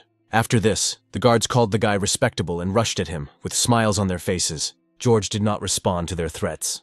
The guy stood still until the enemy got close enough. George dodged the men's blows with ease. The crutch fell to the ground as if the guy didn't need it. The guards hadn't yet had time to return their hands to their original position, so George grabbed them. The guy quickly turned over in the air before the men could even figure it out. George grabbed the arm of the guard standing to the right and dived behind him. The man immediately felt threatened. The guard turned around hastily and ordered George to stay put. However, the guy had already managed to jump on his back and grab him. George knew very well that the human cervical vertebrae are strong vertically, but fragile horizontally. The guy grabbed the guard's neck with one hand and pressed the other to his head on the opposite side. George needed to aim the blow from the side, at an angle of about 50 degrees.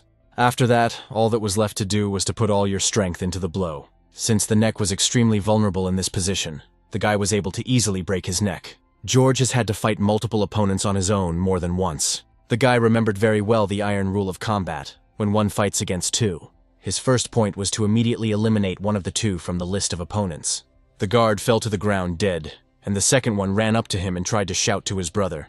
George said that no matter how hard the man screamed, his brother would no longer hear anything because he was dead.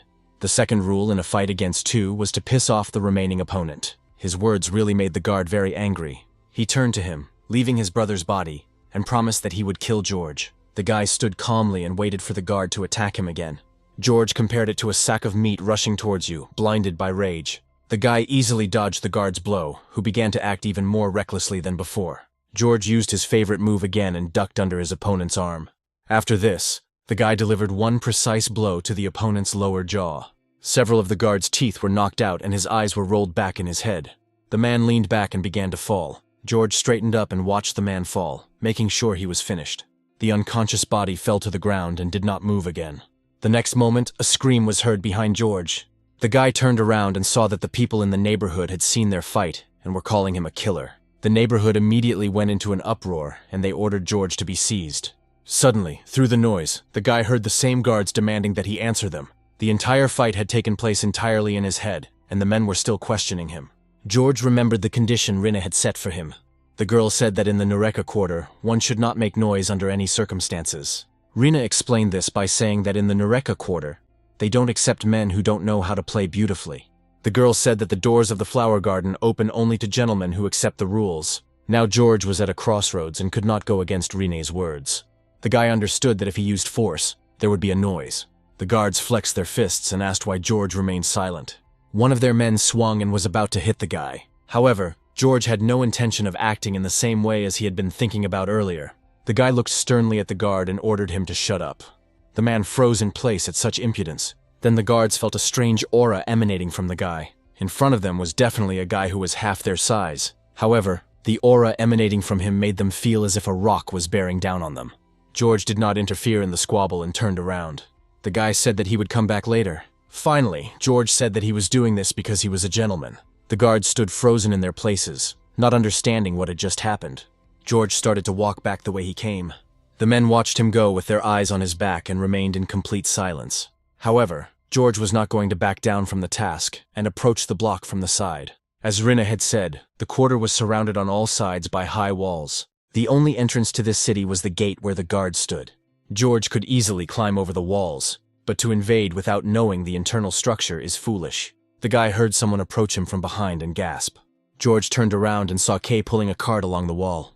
The guy froze in place, as if hoping that he had not been noticed. However, Kay immediately recognized his missing friend and overturned the cart. George turned away from the boy and couldn't help but curse. Kay immediately rushed towards him. The boy couldn't believe that the guy was still alive. Kay took a running start and jumped at George with all his might. The boy wrapped his arms and legs around the guy, asking where he had disappeared to. Then Kay jumped around George and said that they even went out to look for him, but they didn't find anything. George ignored the boy's words and thought that he should come back here at night. But then he thought that there should be even more people in this place at night. Kay kept up with the guy and asked what he was doing there.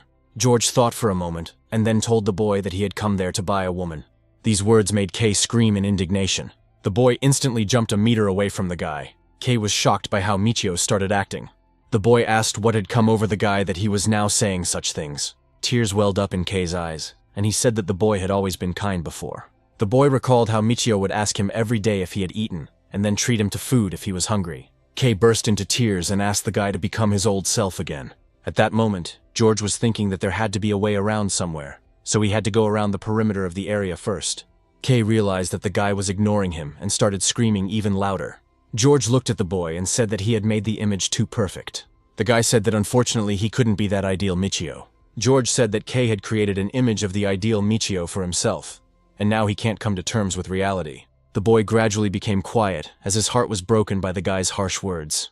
George said that he was currently thinking about the next step of the operation, so Kay should not interfere with him. The boy looked down and said that the guy was right. Before leaving, Kay said that he had completely forgotten that Michio was also a man.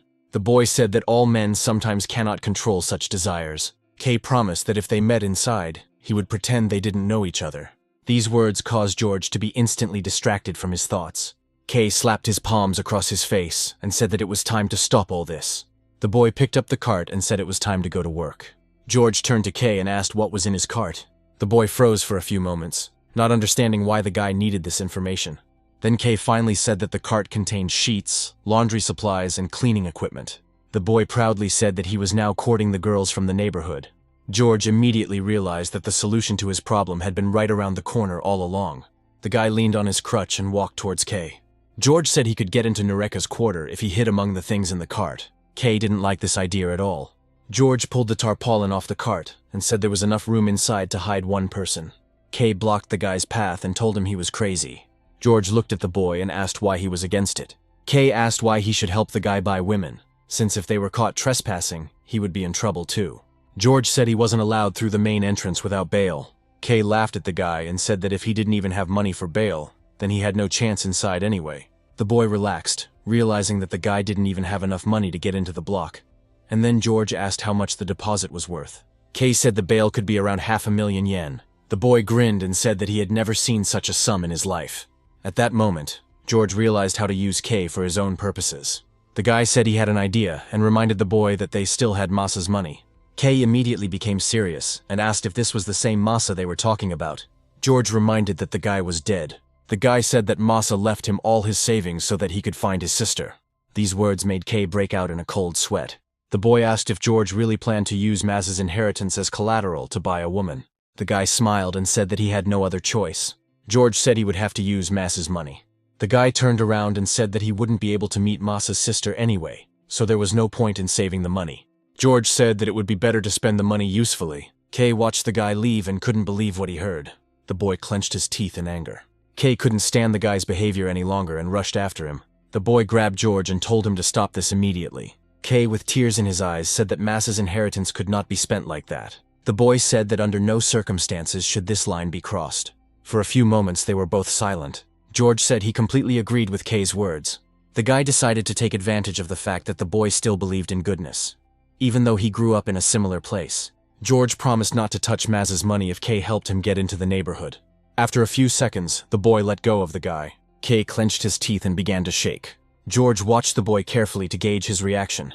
After a couple of moments, Kay raised his head and the guy saw a smile on his face. The boy threw the tarpaulin off the cart and said that George had come up with a very good plan, so they could relax. George breathed a sigh of relief and mentally apologized to Kay for dragging him into this. A light wind ruffled the crowns of the blossoming cherry trees, scattering their petals across the street. George walked slowly towards the cart where Kay was standing. The guy thought that the paradise of lust, blooming among the slums, kept many secrets within itself. It is precisely because of this strangeness that he may be hiding a way to escape from the island. After some time, the loaded cart pulled up to the main entrance to the block. You could see how nervous Kay was, and how hard it was for him to drag that cart behind him. Ahead of the boy, guards were waiting and looked him over carefully. Kay hoped that he and Michio wouldn't get caught. George quietly told the boy not to be nervous and to behave as usual. Kay said the guy could rely on him, but it was clear how worried he was. The guards behaved calmly until the boy began to speak. Kay greeted the men loudly, stuttering heavily. At that moment, George realized that his plan wasn't so perfect after all. The guard looked at the boy suspiciously, recognizing him as the porter servant. Kay, without stopping, tried to rush into the block, saying that he was in a hurry. However, the guards sensed something was wrong and blocked his path. Kay began to worry even more, causing him to doubt himself even more. The guards said that it would be up to them to decide whether to let him through or not. Kay started saying that he comes here all the time, so they should have remembered his face by now. The guards decided to check the boy's cargo. Kay blocked their way and said that they had never checked his cart before.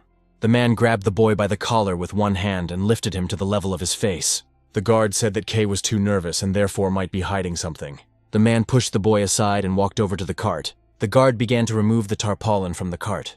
George realized that he would soon be discovered, and then Kay would be in trouble too. The guy was only thinking about why he decided that the boy would cope with their plan. Kay was very nervous and made a mistake. Because of his behavior, the security guard's attention was focused on the cart. That's where George was, hoping he wouldn't be found. The man pulled the tarpaulin off the cart and looked it over. A surprised expression appeared on his face. Despite Kay's nervousness, the cart actually did contain cleaning supplies. The man started moving things from one corner to another, and Kay ran up to him, demanding that he take his hands off him. The guard took the paperclip and asked the boy why he needed all these things. Kay said that these were his work tools, and in his position he does whatever he is told, including minor repairs and taking care of the girls. The man continued to examine the tools that were in the cart. George had planned everything in advance, anticipating that their plan might not go as planned. With the help of all these tools, the guy prepared a secret hideout for himself in advance. George was hiding at the very bottom of the cart, under all the things. Half an hour ago, when the guy started to remake the cart, Kay, as its owner, initially protested violently. George said that this cart was about to fall apart, so he just wanted to fix it for free. The guy asked if Kay was okay with improvements, and he agreed. The security guard finished his inspection without finding anything suspicious, and reported this to his brother. The men stood next to the gate again, leaving the cart alone. The guard stepped aside slightly and allowed Kay to enter. The boy quickly threw a tarpaulin over the cart and headed inside. George's plan worked after all, allowing him to get inside. Kay stopped on one of the quiet streets, after which George got out of the cart. The boy said the guards were wary of the way Kay was behaving, and this remark angered the boy. George smiled and thanked him for helping him in. These words made Kay blush with embarrassment for the praise. The boy started jumping around the guy and saying that he hadn't done anything special. However, Kay quickly came to his senses and said that it was time for him to work. Before leaving, the boy glanced at the guy and reminded him that Maz's inheritance must not be touched. George nodded his head and promised to keep it safe. The boy asked what the name of the courtesan that Kay served was, and the boy replied that her name was Issei. The boy winked at George and said that the guy was not destined to even talk to her. Kay said that his mistress was one of the 4 supreme ones. The boy reminded that the guy had no money, so he had nothing to do here. George ignored his words, and thought that now all he had to do was find the man Rina wanted to kill. The guy recalled his conversation with the girl before he went on a mission. Rina said that the man's name was Kenzaki. George realized that he had too little data at the moment. The guy headed towards the busy street, realizing that there was nothing he could do about it, and that he would have to cope on his own. On the street, many men walked accompanied by courtesans who flirted with them in every possible way. Former military man George Sai always had one habit. Whenever he found himself in a new city, he would carefully walk around it. The most important thing was to feel the city, understand it, and explore it. After some time, George noticed that the buildings were erected according to a certain pattern, and each longhouse had 5 identical rooms. At the entrance to each room, as if inviting, sits a woman. Some rooms were closed, indicating that they were currently receiving clients. George noticed that there were many closed rooms. The guy thought that these people were too spoiled, since they didn't know their limits even during the day. George came across 2 open rooms. In the left room sat a girl with dark hair pulled back into a high ponytail. In the room on the right sat a curvy girl with her hair braided. George was thinking about which girl he should approach. After a few moments, he decided to approach the girl sitting in the left room. This girl seemed more attractive to him, and he decided to approach her. The guy thought she looked friendly. George approached the girl and said that he would like to know something. However, the courtesan's gaze immediately changed, and she looked the guy over appraisingly. George felt as if he was the one being chosen now. The girl quickly glanced at the guy with an appraising glance. After that, a smile appeared on her face. The girl bowed slightly and said that they were not accepting new clients. George didn't understand what they were talking about, but as soon as he tried to question the girl, someone called him. A short old woman appeared in front of him and said that they don't serve newbies. The woman said that pushy men were not welcome here, after which she slammed the door of the room. George repeated the word, which was new to him, without understanding its meaning. When the guy approached the girl in the room on the right, he was again called a newbie and refused service. No matter how many times George tried to talk to girls, they all answered the same way. Some girls timidly refused, while others did not hide their hostility. Every door closed in front of him before he could say anything. George couldn't even find out from them why they called him that. It was starting to irritate him, but he couldn't do anything about it. Suddenly the guy's attention was drawn to a woman's scream. George knew he should have ignored it, but for some reason he couldn't. The guy moved towards the crowd of people who were watching what was happening. George heard the girl screaming and asking for help. The man grabbed the pink-haired girl and threatened everyone who tried to approach them with a knife. The neighborhood's internal security tried to calm the man, reminding him that violence is prohibited in this city. However, the attacker was not himself and continued to threaten everyone with a knife. The man said that he had invested too much money in this courtesan. The attacker was furious that he had given away all his money, but the girl never responded to him. The guards shouted that it was not so easy to become a regular customer. The man shouted that it was impossible to become a client in this city, since they only rob other people. The attacker shouted that the entire area was one big cesspool. George stood to the side, trying not to attract undue attention to himself. The attacker said that he could not stand it any longer, and would soon fall into the category of slave miners. These words began to shed light little by little on the system of this island. George suggested that those people who owed money to the district were sent to the mines. The attacker held a knife to the courtesan's face and offered to let her die together. The guards didn't know what to do in this situation and didn't dare come closer. Suddenly, a woman's voice was heard saying that the sluts from the dirty quarter could not be left unanswered. The stranger was not afraid to come closer and ordered everyone to move aside. The guards stepped aside to let Mrs. Icy pass. Hearing the name, George immediately remembered that this was the woman Kay served. The attacker began to threaten the woman, saying that if she came closer, he would kill the courtesan. However, Icy completely ignored his words and approached with a slow, calm step. The man fell silent when the woman stopped directly in front of him. A few moments later, Icy slapped the man with all her might. The woman said he was such a loser that he couldn't even become a regular customer. Icy said that he had no right to wave a knife here and arrange a joint suicide. The woman said that this hadn't happened in the flower quarter for a long time. Icy took out a handkerchief and began to wipe the hand with which she had hit the man. She said that someone who scares but is not ready to kill has no right to desecrate their pride. Icy told the man to act like a loser since he was one. The woman ordered the attacker to silently leave the city and not return. Icy turned to the security guard and ordered him to take the man out of the area. However, the guards were in no hurry to carry out the order, since the attacker had a knife. When Icy heard this, she looked indignantly at the men who were afraid to approach the attacker. Meanwhile, the man began to recover from the slap. His manhood was violated, so he was filled with anger. The man pushed the pink-haired courtesan aside and ran at Issa with a knife. The woman heard the man scream and turned around, but did not have time to react. At this point, George decided to intervene and rushed forward. The guy threw down his crutch and began to make his way through the crowd, pushing everyone in his path. In an instant, he rushed forward, finding himself next to Issei. The attacker had already raised his hand to strike and was about to stab the woman with a knife. George came closer and grabbed Issei by the dress. The guy tugged the fabric back, helping the woman avoid the blow. Issei didn't have time to understand what had happened. She saw George hold her from falling with one hand and use the other to fend off the man's attack. The guy grabbed the attacker's arm and twisted it around. The man screamed in pain and couldn't even defend himself. George easily knocked the attacker over and pinned him face down on the ground. Issa was able to straighten up and find her footing again, looking at the guy in surprise. The guards didn't even have time to react to the attack before it was all over. George showed the guards a knife and suggested that they must have handcuffs to restrain the man. After some time, the disarmed troublemaker was shackled and taken away. The pink-haired courtesan approached Lady Issa and bowed low, apologizing for what had happened. The woman put her hand on the girl's shoulder and said that this place was full of people who thought they were invulnerable. Issei said that she simply couldn't stand being made a laughingstock of, but next time, the girl should be more careful. The courtesan smiled and thanked her mistress for her help. When the girl left, Issei turned and addressed George. The woman thanked him for saving her and asked if the guy practiced martial arts. George confirmed this, and Issei praised him for his excellent maneuver. The woman looked the boy over and said that if he were not a servant, she would have found another use for him. George corrected Issei, saying that he was not a servant. The guy looked at the woman and said that he was a client in this area. Issei gave George a familiar appraising look. After this, the girl turned around and told the guy to follow her. At first, George didn't understand what Issei wanted from him. The woman looked at the guy and said that for salvation, she would invite him to her chambers. George realized that it was not in vain that he had intervened in this showdown. Meanwhile, Kay was sweeping the courtyard in front of his mistress's chambers.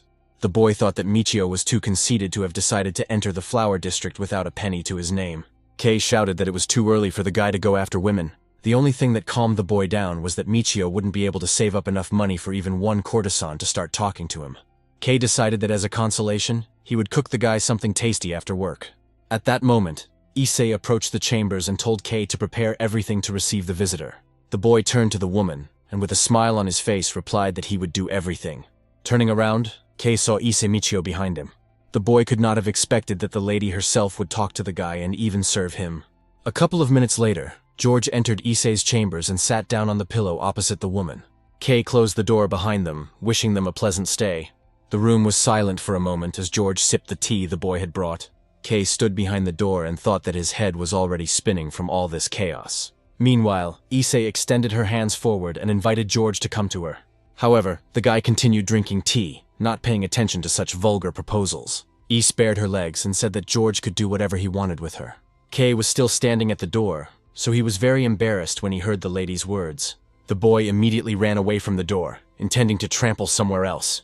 George carefully placed the cup on the saucer. After that, he asked Issei if she really wanted to thank him for saving her in this way. The woman replied that entrusting her body for a while to the one who saved her was a mere trifle. Using his crutch, George rose from his seat and walked over to Issa. The guy dropped to one knee next to the woman and looked at her carefully. George gently reached out to Issa's bare legs. The woman looked down, watching the guy's actions. She saw that George did not touch her legs, but only lifted the hem of her kimono. The guy glanced quickly at the woman's legs and then turned away. With a quick movement, George pulled the hem of his kimono up, covering his bare legs. The guy admitted that he lied to Issa because in fact he is not a client. George said that the best gratitude he could receive would be answers to his questions. There was silence in the room for a few moments. However, the woman still couldn't hold back and laughed out loud. Issa admitted that she understood from the very beginning that the guy was not a client, but decided to tease him a little. The woman smiled and said that George had passed her test successfully. The guy didn't understand what she was talking about, but Issa hurried him with questions. George looked at the woman doubtfully and asked how she knew he wasn't a client. Issa smiled and said it was hard to miss. The woman tapped her hand with a fan and said that the guy didn't have a bracelet. Issa said that those who officially enter the quarter as clients are given bracelets as proof of the deposit they have made. The absence of a bracelet means that the person entered the area illegally. Issa said that they politely but bluntly send such people back, calling them newbies. Now the guy understood what those looks and words from the courtesans towards him meant. Issa said that to have fun in this place you have to pay a lot of money. The woman pointed to a cash register in the corner and said that the customer puts in a wad of bills as soon as he enters the room. Even while talking to a courtesan, he sucks in one bill every 5 minutes. Money is melting away at a terrifying rate, and the client has to fight this fear. Issa laughed and admitted that even working here she thinks it's just a crazy system of robbery. George did not share the woman's cheerful mood. The guy said that's why people like the man who attacked her earlier appear. Issa opened her fan and said that George was right. The woman explained that every client starts at the very bottom, with the status of regular, and such people are forbidden from even touching the courtesan with a finger. If a man meets certain conditions, his level is upgraded to privileged. Issa opened the door behind her and said that only by becoming privileged does a man have the right to touch a courtesan. Behind the door there was a room with a bed. George said he was surprised that there were people who paid for it without a single objection. Issa said that male lust has a way of loosening wallets. Suddenly the woman's mood changed and she gathered up her fan. Issa said that was not the only reason for the attacks. The woman was silent for a few moments, biting her lip in anger. George said it was hard to believe that there were people on this island who could afford such sums. The guy asked who comes to this place anyway. Issa replied that almost all of the clients come here from the mainland. George immediately jumped up and suggested that in this case there was a possibility of getting off this island. The guy asked the woman how new clients were transferred here. However, Issa opened her fan again and apologized to George. The woman said that information about movements on the island was top secret, and that disclosing secrets was punishable by beheading. At that moment, George realized that there was no point in questioning Issa. The woman gathered her fan back together and asked if the boy had any more questions. George closed his eyes and thought. Then the guy decided to ask Issa one more question. George looked at the woman and asked if she knew a man named Kenzaki. Issa asked for more information, and the boy said that the man used to be a doctor, but now it is unknown what he does. The woman thought about it, but said it would be difficult to find out anything, since real names were rarely used in the neighborhood. George nodded and thanked Issa for her answers. After this, the woman leaned towards the guy and said that now it was her time to ask questions. Issa gently took George's hand and brought it to her face. The woman asked the guy if he wanted to belong to her. George was in no hurry to jump to conclusions and waited for an explanation. After some time, Issa announced that the fight would last 60 seconds. Opposite George stood the man who had previously been supposed to protect Issa on the street, but had been unable to do so. There were also 4 more girls in the room who were watching what was happening. George looked closely at his opponent. Issa waved her fan and ordered them to begin the fight. The enemy began to attack George, but he stood still as if he was not going to respond. The guy was only thinking about how he managed to end up in this situation. Less than an hour ago, Issa proposed to George. The woman wanted the guy to belong to her and her colleagues. George didn't understand what exactly was being discussed. Seeing this, Issa said that she wanted to recruit the boy to be their personal black shirt. George was so surprised he didn't even know what to answer. Before the boy could come to his senses, the woman stood up and told him to follow her. Issa led George down the corridor, and then they climbed the stairs to the playroom. Behind the door, the guy discovered something he didn't expect to see. The guy's eyes widened in surprise. The room contained a stylish guest room in a mixed Western Japanese style, completely unlike the slums. In the city of wet flowers, courtesans live in groups of 5. They lead a communal life in the rooms on the top floor of the playroom. Issa walked into the room and clapped her hands, asking all the girls to gather. At that moment, all 4 girls entered the room. There was a tapestry with the name of Tsubaki's group hanging on the wall. The girl with long dark blonde hair said her name was Kumika, and the girl with pink hair standing next to her was named Kosuzu. The blonde-haired girl didn't look up from applying makeup and said her name was Pon. The green-haired, curvaceous courtesan introduced herself as Ron. To maintain order, each group of courtesans could hire only 1 black shirt guard. At that moment, a man burst into the room, clearly worried about something. The man approached Issa and asked why he was being fired.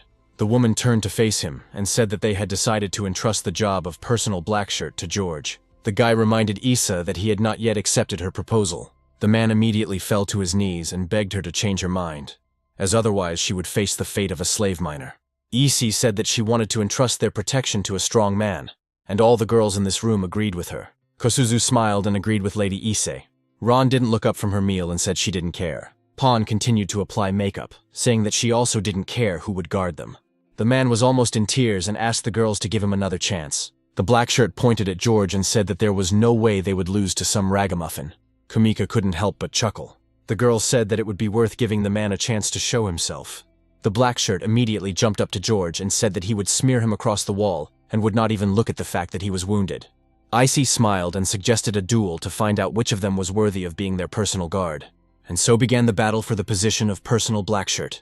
George didn't try hard to show off his skills, because he wasn't required to. The guy easily dodged the man's blows, even despite his injured leg. The man was confused and said that George was just lucky to dodge his blow. The guy, in turn, only looked skeptically at all the man's attempts to reach him. The enemy believed that he could easily defeat the wounded man. However, George was not so simple. His movements were light and smooth, but allowed him to dodge in time. The black shirt kept advancing, but he couldn't reach the boy. Former military man George Sai doesn't like to use unnecessary force. That is why he is in no hurry to attack the enemy. The guy waits for the moment when his opponent gets exhausted from his own attacks, and gives up. The black shirt tried to strike faster, but it didn't help him. The man decided to try to get George angry, and started teasing him about how he was afraid to say anything. However, even if it is an unfair fight, George's principles remain the same. The guy thought that if he became a black shirt, he would be able to live legally in this city. George decided that there was quite a lot of benefit in this. The guy decided that it was time to end this fight. As the black shirt raised his hand again to strike, George let go of the crutch. The man thought that the boy had stumbled and dropped his support, so he quickly approached. However, George did this on purpose and was already preparing to strike. The guy delivered one precise blow to the opponent's jaw, knocking out his teeth. In times of need, George Sai knows no mercy. Kosuzu and Kumika exclaimed in surprise. Pon finally looked up from her makeup when she saw something worthy of her attention. Ron couldn't believe that the wounded boy was able to defeat their former black shirt with one blow. Issei expected this outcome of the fight, so she only smiled. The woman took the guy by the hand and raised it up, appointing him the winner. The girls were amazed at how strong the guy turned out to be. After some time, the girls gave George his new uniform. The guy put on a black shirt suit and said it was uncomfortable to move in. Kumika laughed at this remark and approached George from behind. The girl straightened the guy's tie, saying that it was crooked. The girl said in a soft voice that the guy was cool in battle. Kumika's whole appearance suggested that she was flirting with the guy. The girl turned away and said that there were few customers today. Kumika suggested to George that they throw a welcoming party, but just the 2 of them. The guy immediately understood what exactly the girl was talking about. Sometime later, the girls decided to celebrate the appearance of a new black shirt.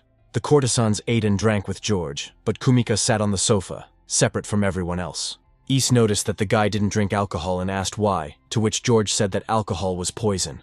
Pon looked at Kumika, who was sitting separately, and asked what she was offended about. The girl said sadly that it was supposed to be a party for 2. Pon laughed and said that even if George was handsome, love between black shirts and courtesans was forbidden.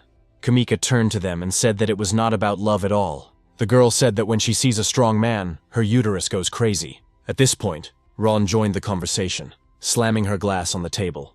The girl warned that if they started an affair, she would report it to the appropriate authorities.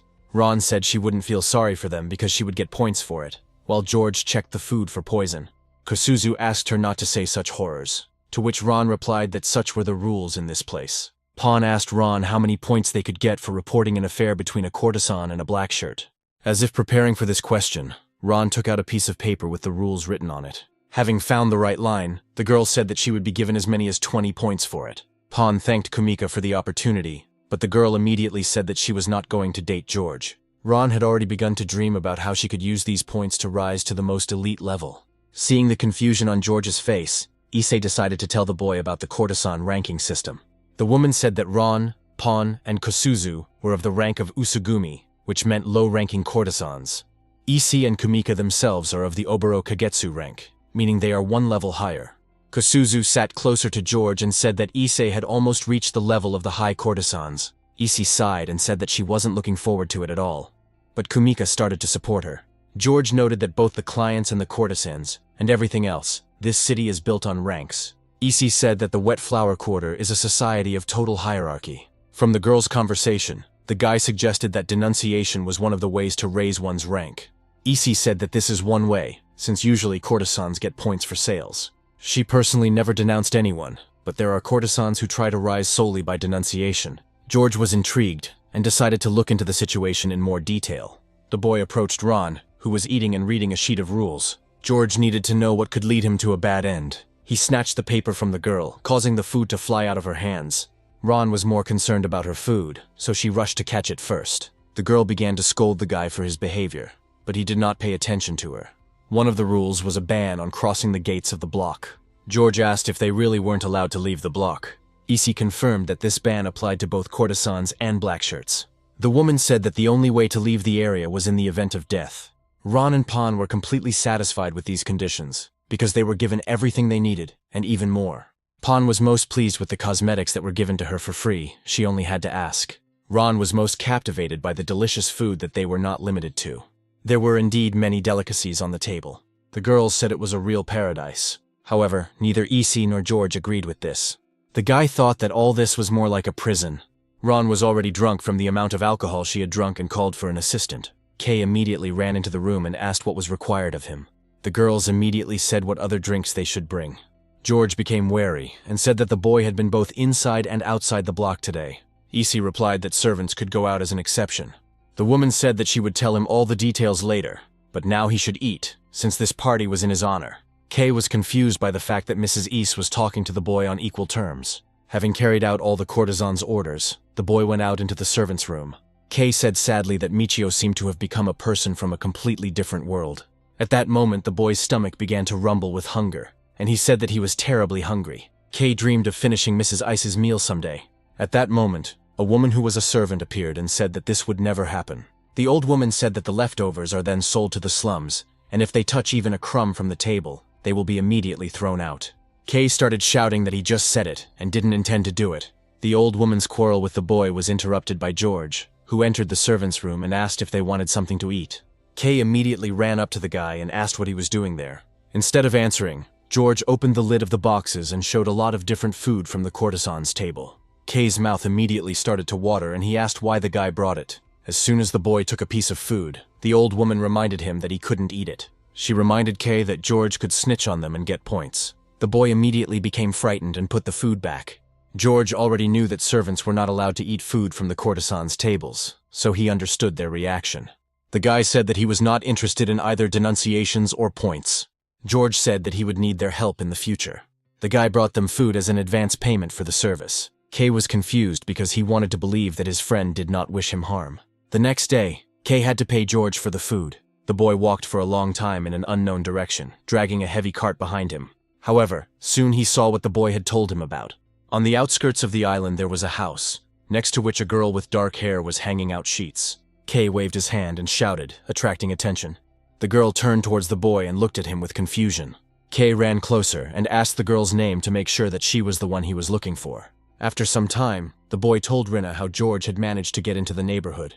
To ensure that no one could overhear them, the girl invited Kay to her house. Rina poured them each a glass of clean water and placed one in front of the boy. Kay was very surprised, as he had never seen such clear water anywhere except in the flower district. Rina asked the boy if he knew that dirty water was not safe to drink and offered to teach him how to distill water. Kay became interested in this, and the girl explained that the water should be boiled, and then only the clean condensate should be collected. Soon Rina changed the subject and asked if Michio was okay. Kay chuckled and said that the guy was able to become a personal blackshirt on the very first day. Rina breathed a sigh of relief and said that in that case, everything was fine. Suddenly, Kay remembered the reason why he was looking for the girl. The boy took out an envelope and put it on the table, saying that Michio had ordered him to deliver it. The girl immediately took the envelope and opened it. The guy wrote that Rina should describe Kenzaki's appearance and any guesses related to him in more detail. Meanwhile, Kei quietly crept behind the girl and read the letter, causing Rini to shudder. The boy said that he could personally convey all the information to Michio, but if there was too much of it, it would be better for the girl to write it all down. Rina frowned and put the letter back into the envelope. The girl said that she couldn't rely on Kei, and this hurt him. The boy immediately asked why Rina was treating him like that. The girl replied that the area was so closed that if anyone found out that Kei was connected with people outside, they would definitely kill him.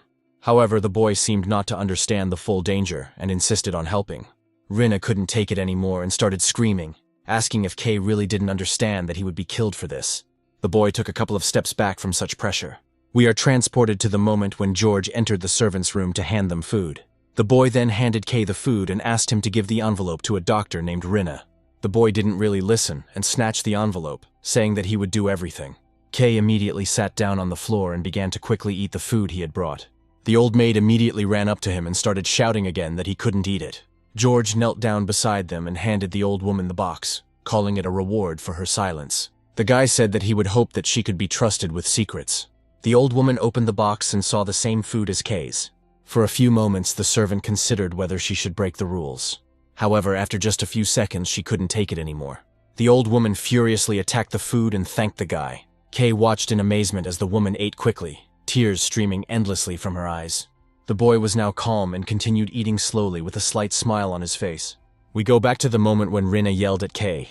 The boy remembered the kindness Michio had shown him, so he couldn't leave it like that. Kei jokingly said that the guy had lied to him from the very beginning.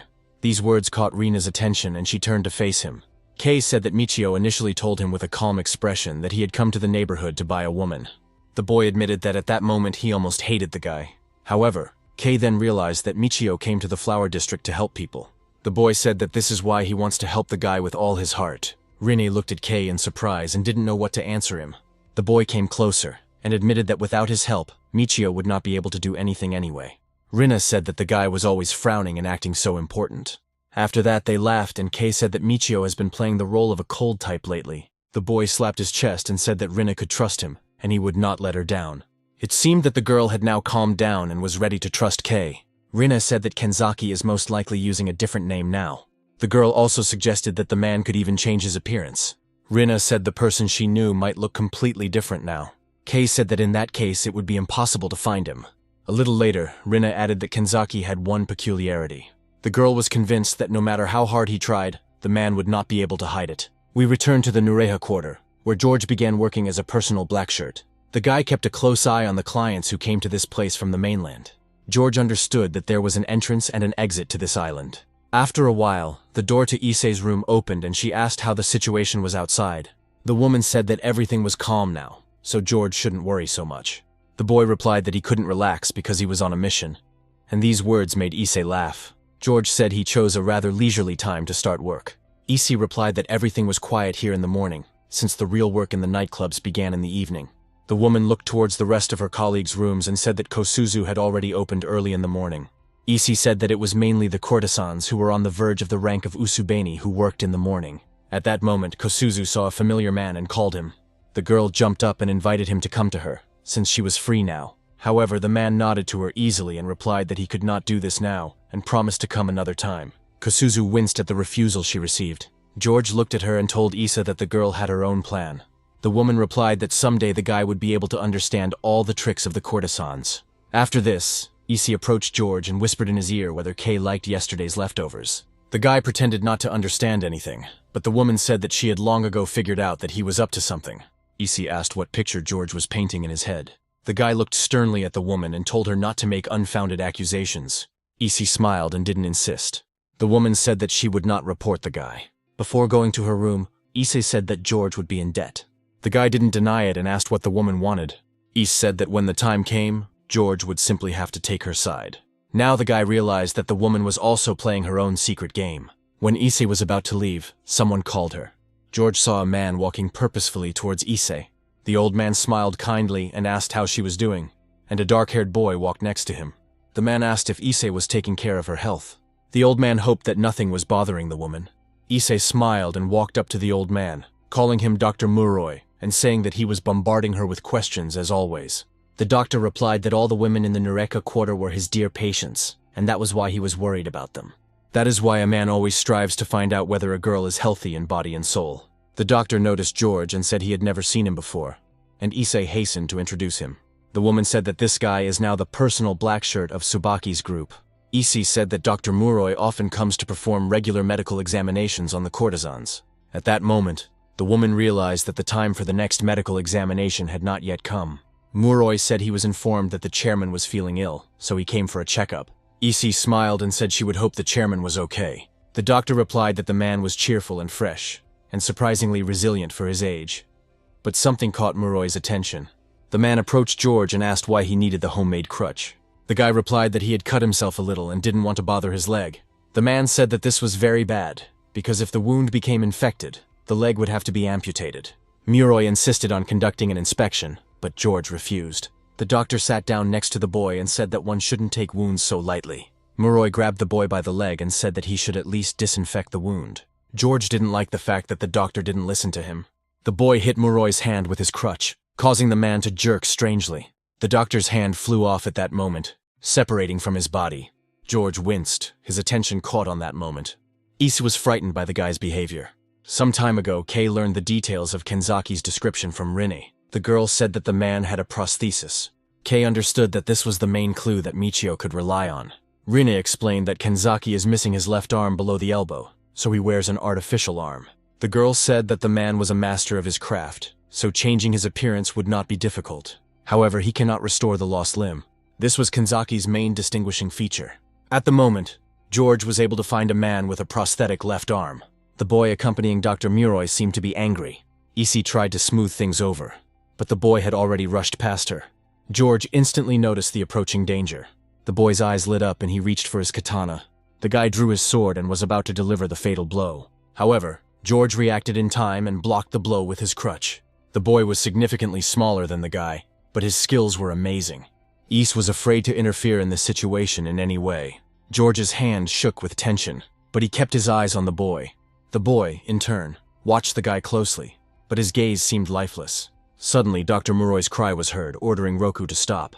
The boy reacted immediately and turned away from George, putting away his katana. In an instant, Roku was next to the doctor. Muroi admitted that the boy's upbringing was poor. The doctor picked up his prosthesis and apologized for Roku's behavior. The man also apologized for intending to begin treatment without permission. Muroi said deep wounds are easy to make mistakes with, and improper treatment often leads to necrosis. The man said it was just an old man's anxiety. The doctor reattached the prosthesis and noted that it would be truly inconvenient to be without an arm or leg. George watched the man's behavior carefully and said nothing. Muroi turned to Roku and said that he did not approve of such behavior. The boy bowed and apologized, but the man said that he was not the one he should apologize to. Roku immediately understood what was being discussed and did not show a drop of indignation. Under Issei's surprised gaze, the boy turned to George, bowed and apologized for his thoughtless behavior. Roku looked at the boy with lifeless eyes and apologized for almost taking his life. George flinched under that cold gaze. Dr. Muroi approached Issei and apologized to her for what happened. The woman accepted the apology, after which Muroi went on about his business, along with Roku. After this, Issei approached George and asked him with concern if everything was okay. The guy easily replied that he was fine. However, George still noticed his crutch, which had taken Rock's blow. The guy saw that the blow was so strong that it almost cut down the tree. When it was deep into the night, George climbed onto the roof of the house and sat in the lotus position. The guy seemed to be immersed in meditation. He imagined himself on an empty street with Roku. The skirmish that had happened earlier did not give him any peace. George looked closely into the boy's eyes, trying to find something there. However, the boy's gaze expressed nothing. George took a step forward, but Roku didn't react in any way. After this, the guy threw away the crutch and rushed towards the boy. The boy struck, but missed, as if he had caught Roku's shadow. A moment later, the boy was behind George and drawing his katana. The guy sharply bowed his head and blocked the blow with his hand. Roku immediately jumped to the side. However, the very next moment the boy rushed into the attack again. Roku seemed unable to see any attacks other than those aimed at the opponent's neck. George was dodging the attack and accidentally leaned on his sore leg. At that moment, pain cut through him and he became distracted. This turned out to be a fatal mistake, because Roku noticed this and approached him from behind. George noticed this, but did not have time to react. Roku looked at him with cold eyes and said that it was too late. George was angry, but there was nothing he could do. With one precise move, Roku chopped off his head. At that moment, George emerged from his meditation. No matter how many times the boy replayed his fight with Roku in his head, the boy usually always won. Former military man George Say calculated all possible attack and defense options. He repeated the simulations in such numbers that they could truly be called countless. Considering that one of his legs was not in perfect condition, he estimated his own capabilities at about 40% of the norm. Deliberately lowering the bar, he replayed the battles in his head over and over again. Constant repetitions of various combinations of movements and events flashed through his head. This time, George lost again and again, and there was nothing he could do about it. These simulations developed his combat thinking and were what was known as George's combat IQ. However, this time everything was completely different. George had never encountered a situation where the probability of winning in simulations dropped below 10%. Judging by his appearance, Rock was only about 12 years old. George couldn't believe that such speed was even possible at that age. The guy was distracted from his thoughts by Kay's voice. The boy climbed onto the roof to talk to George. After some time, the guy learned that the man he was looking for walked with a prosthesis. George said Kanzaki was identified surprisingly quickly. Besides this, the guy was given the opportunity for a real fight. Kay saw that George was very thoughtful today, so he asked what was the matter. The guy chuckled and said that thanks to Kay, he was able to quickly identify the target. The boy was very happy with the praise. Kay jumped to his feet and started clapping George on the shoulder, telling him it was nothing. After a while, they went down to the house, and the guy asked Kay to keep what they had talked about today a secret. The closer they got to the main room, the louder the crying became. George became alert and went into the room to find out what had happened. When he entered, the guy saw Kosuzu crying and Kumika comforting her. The girl still couldn't calm down, and her friend's persuasion didn't help. George was wary, but decided to wait until they decided to tell him everything.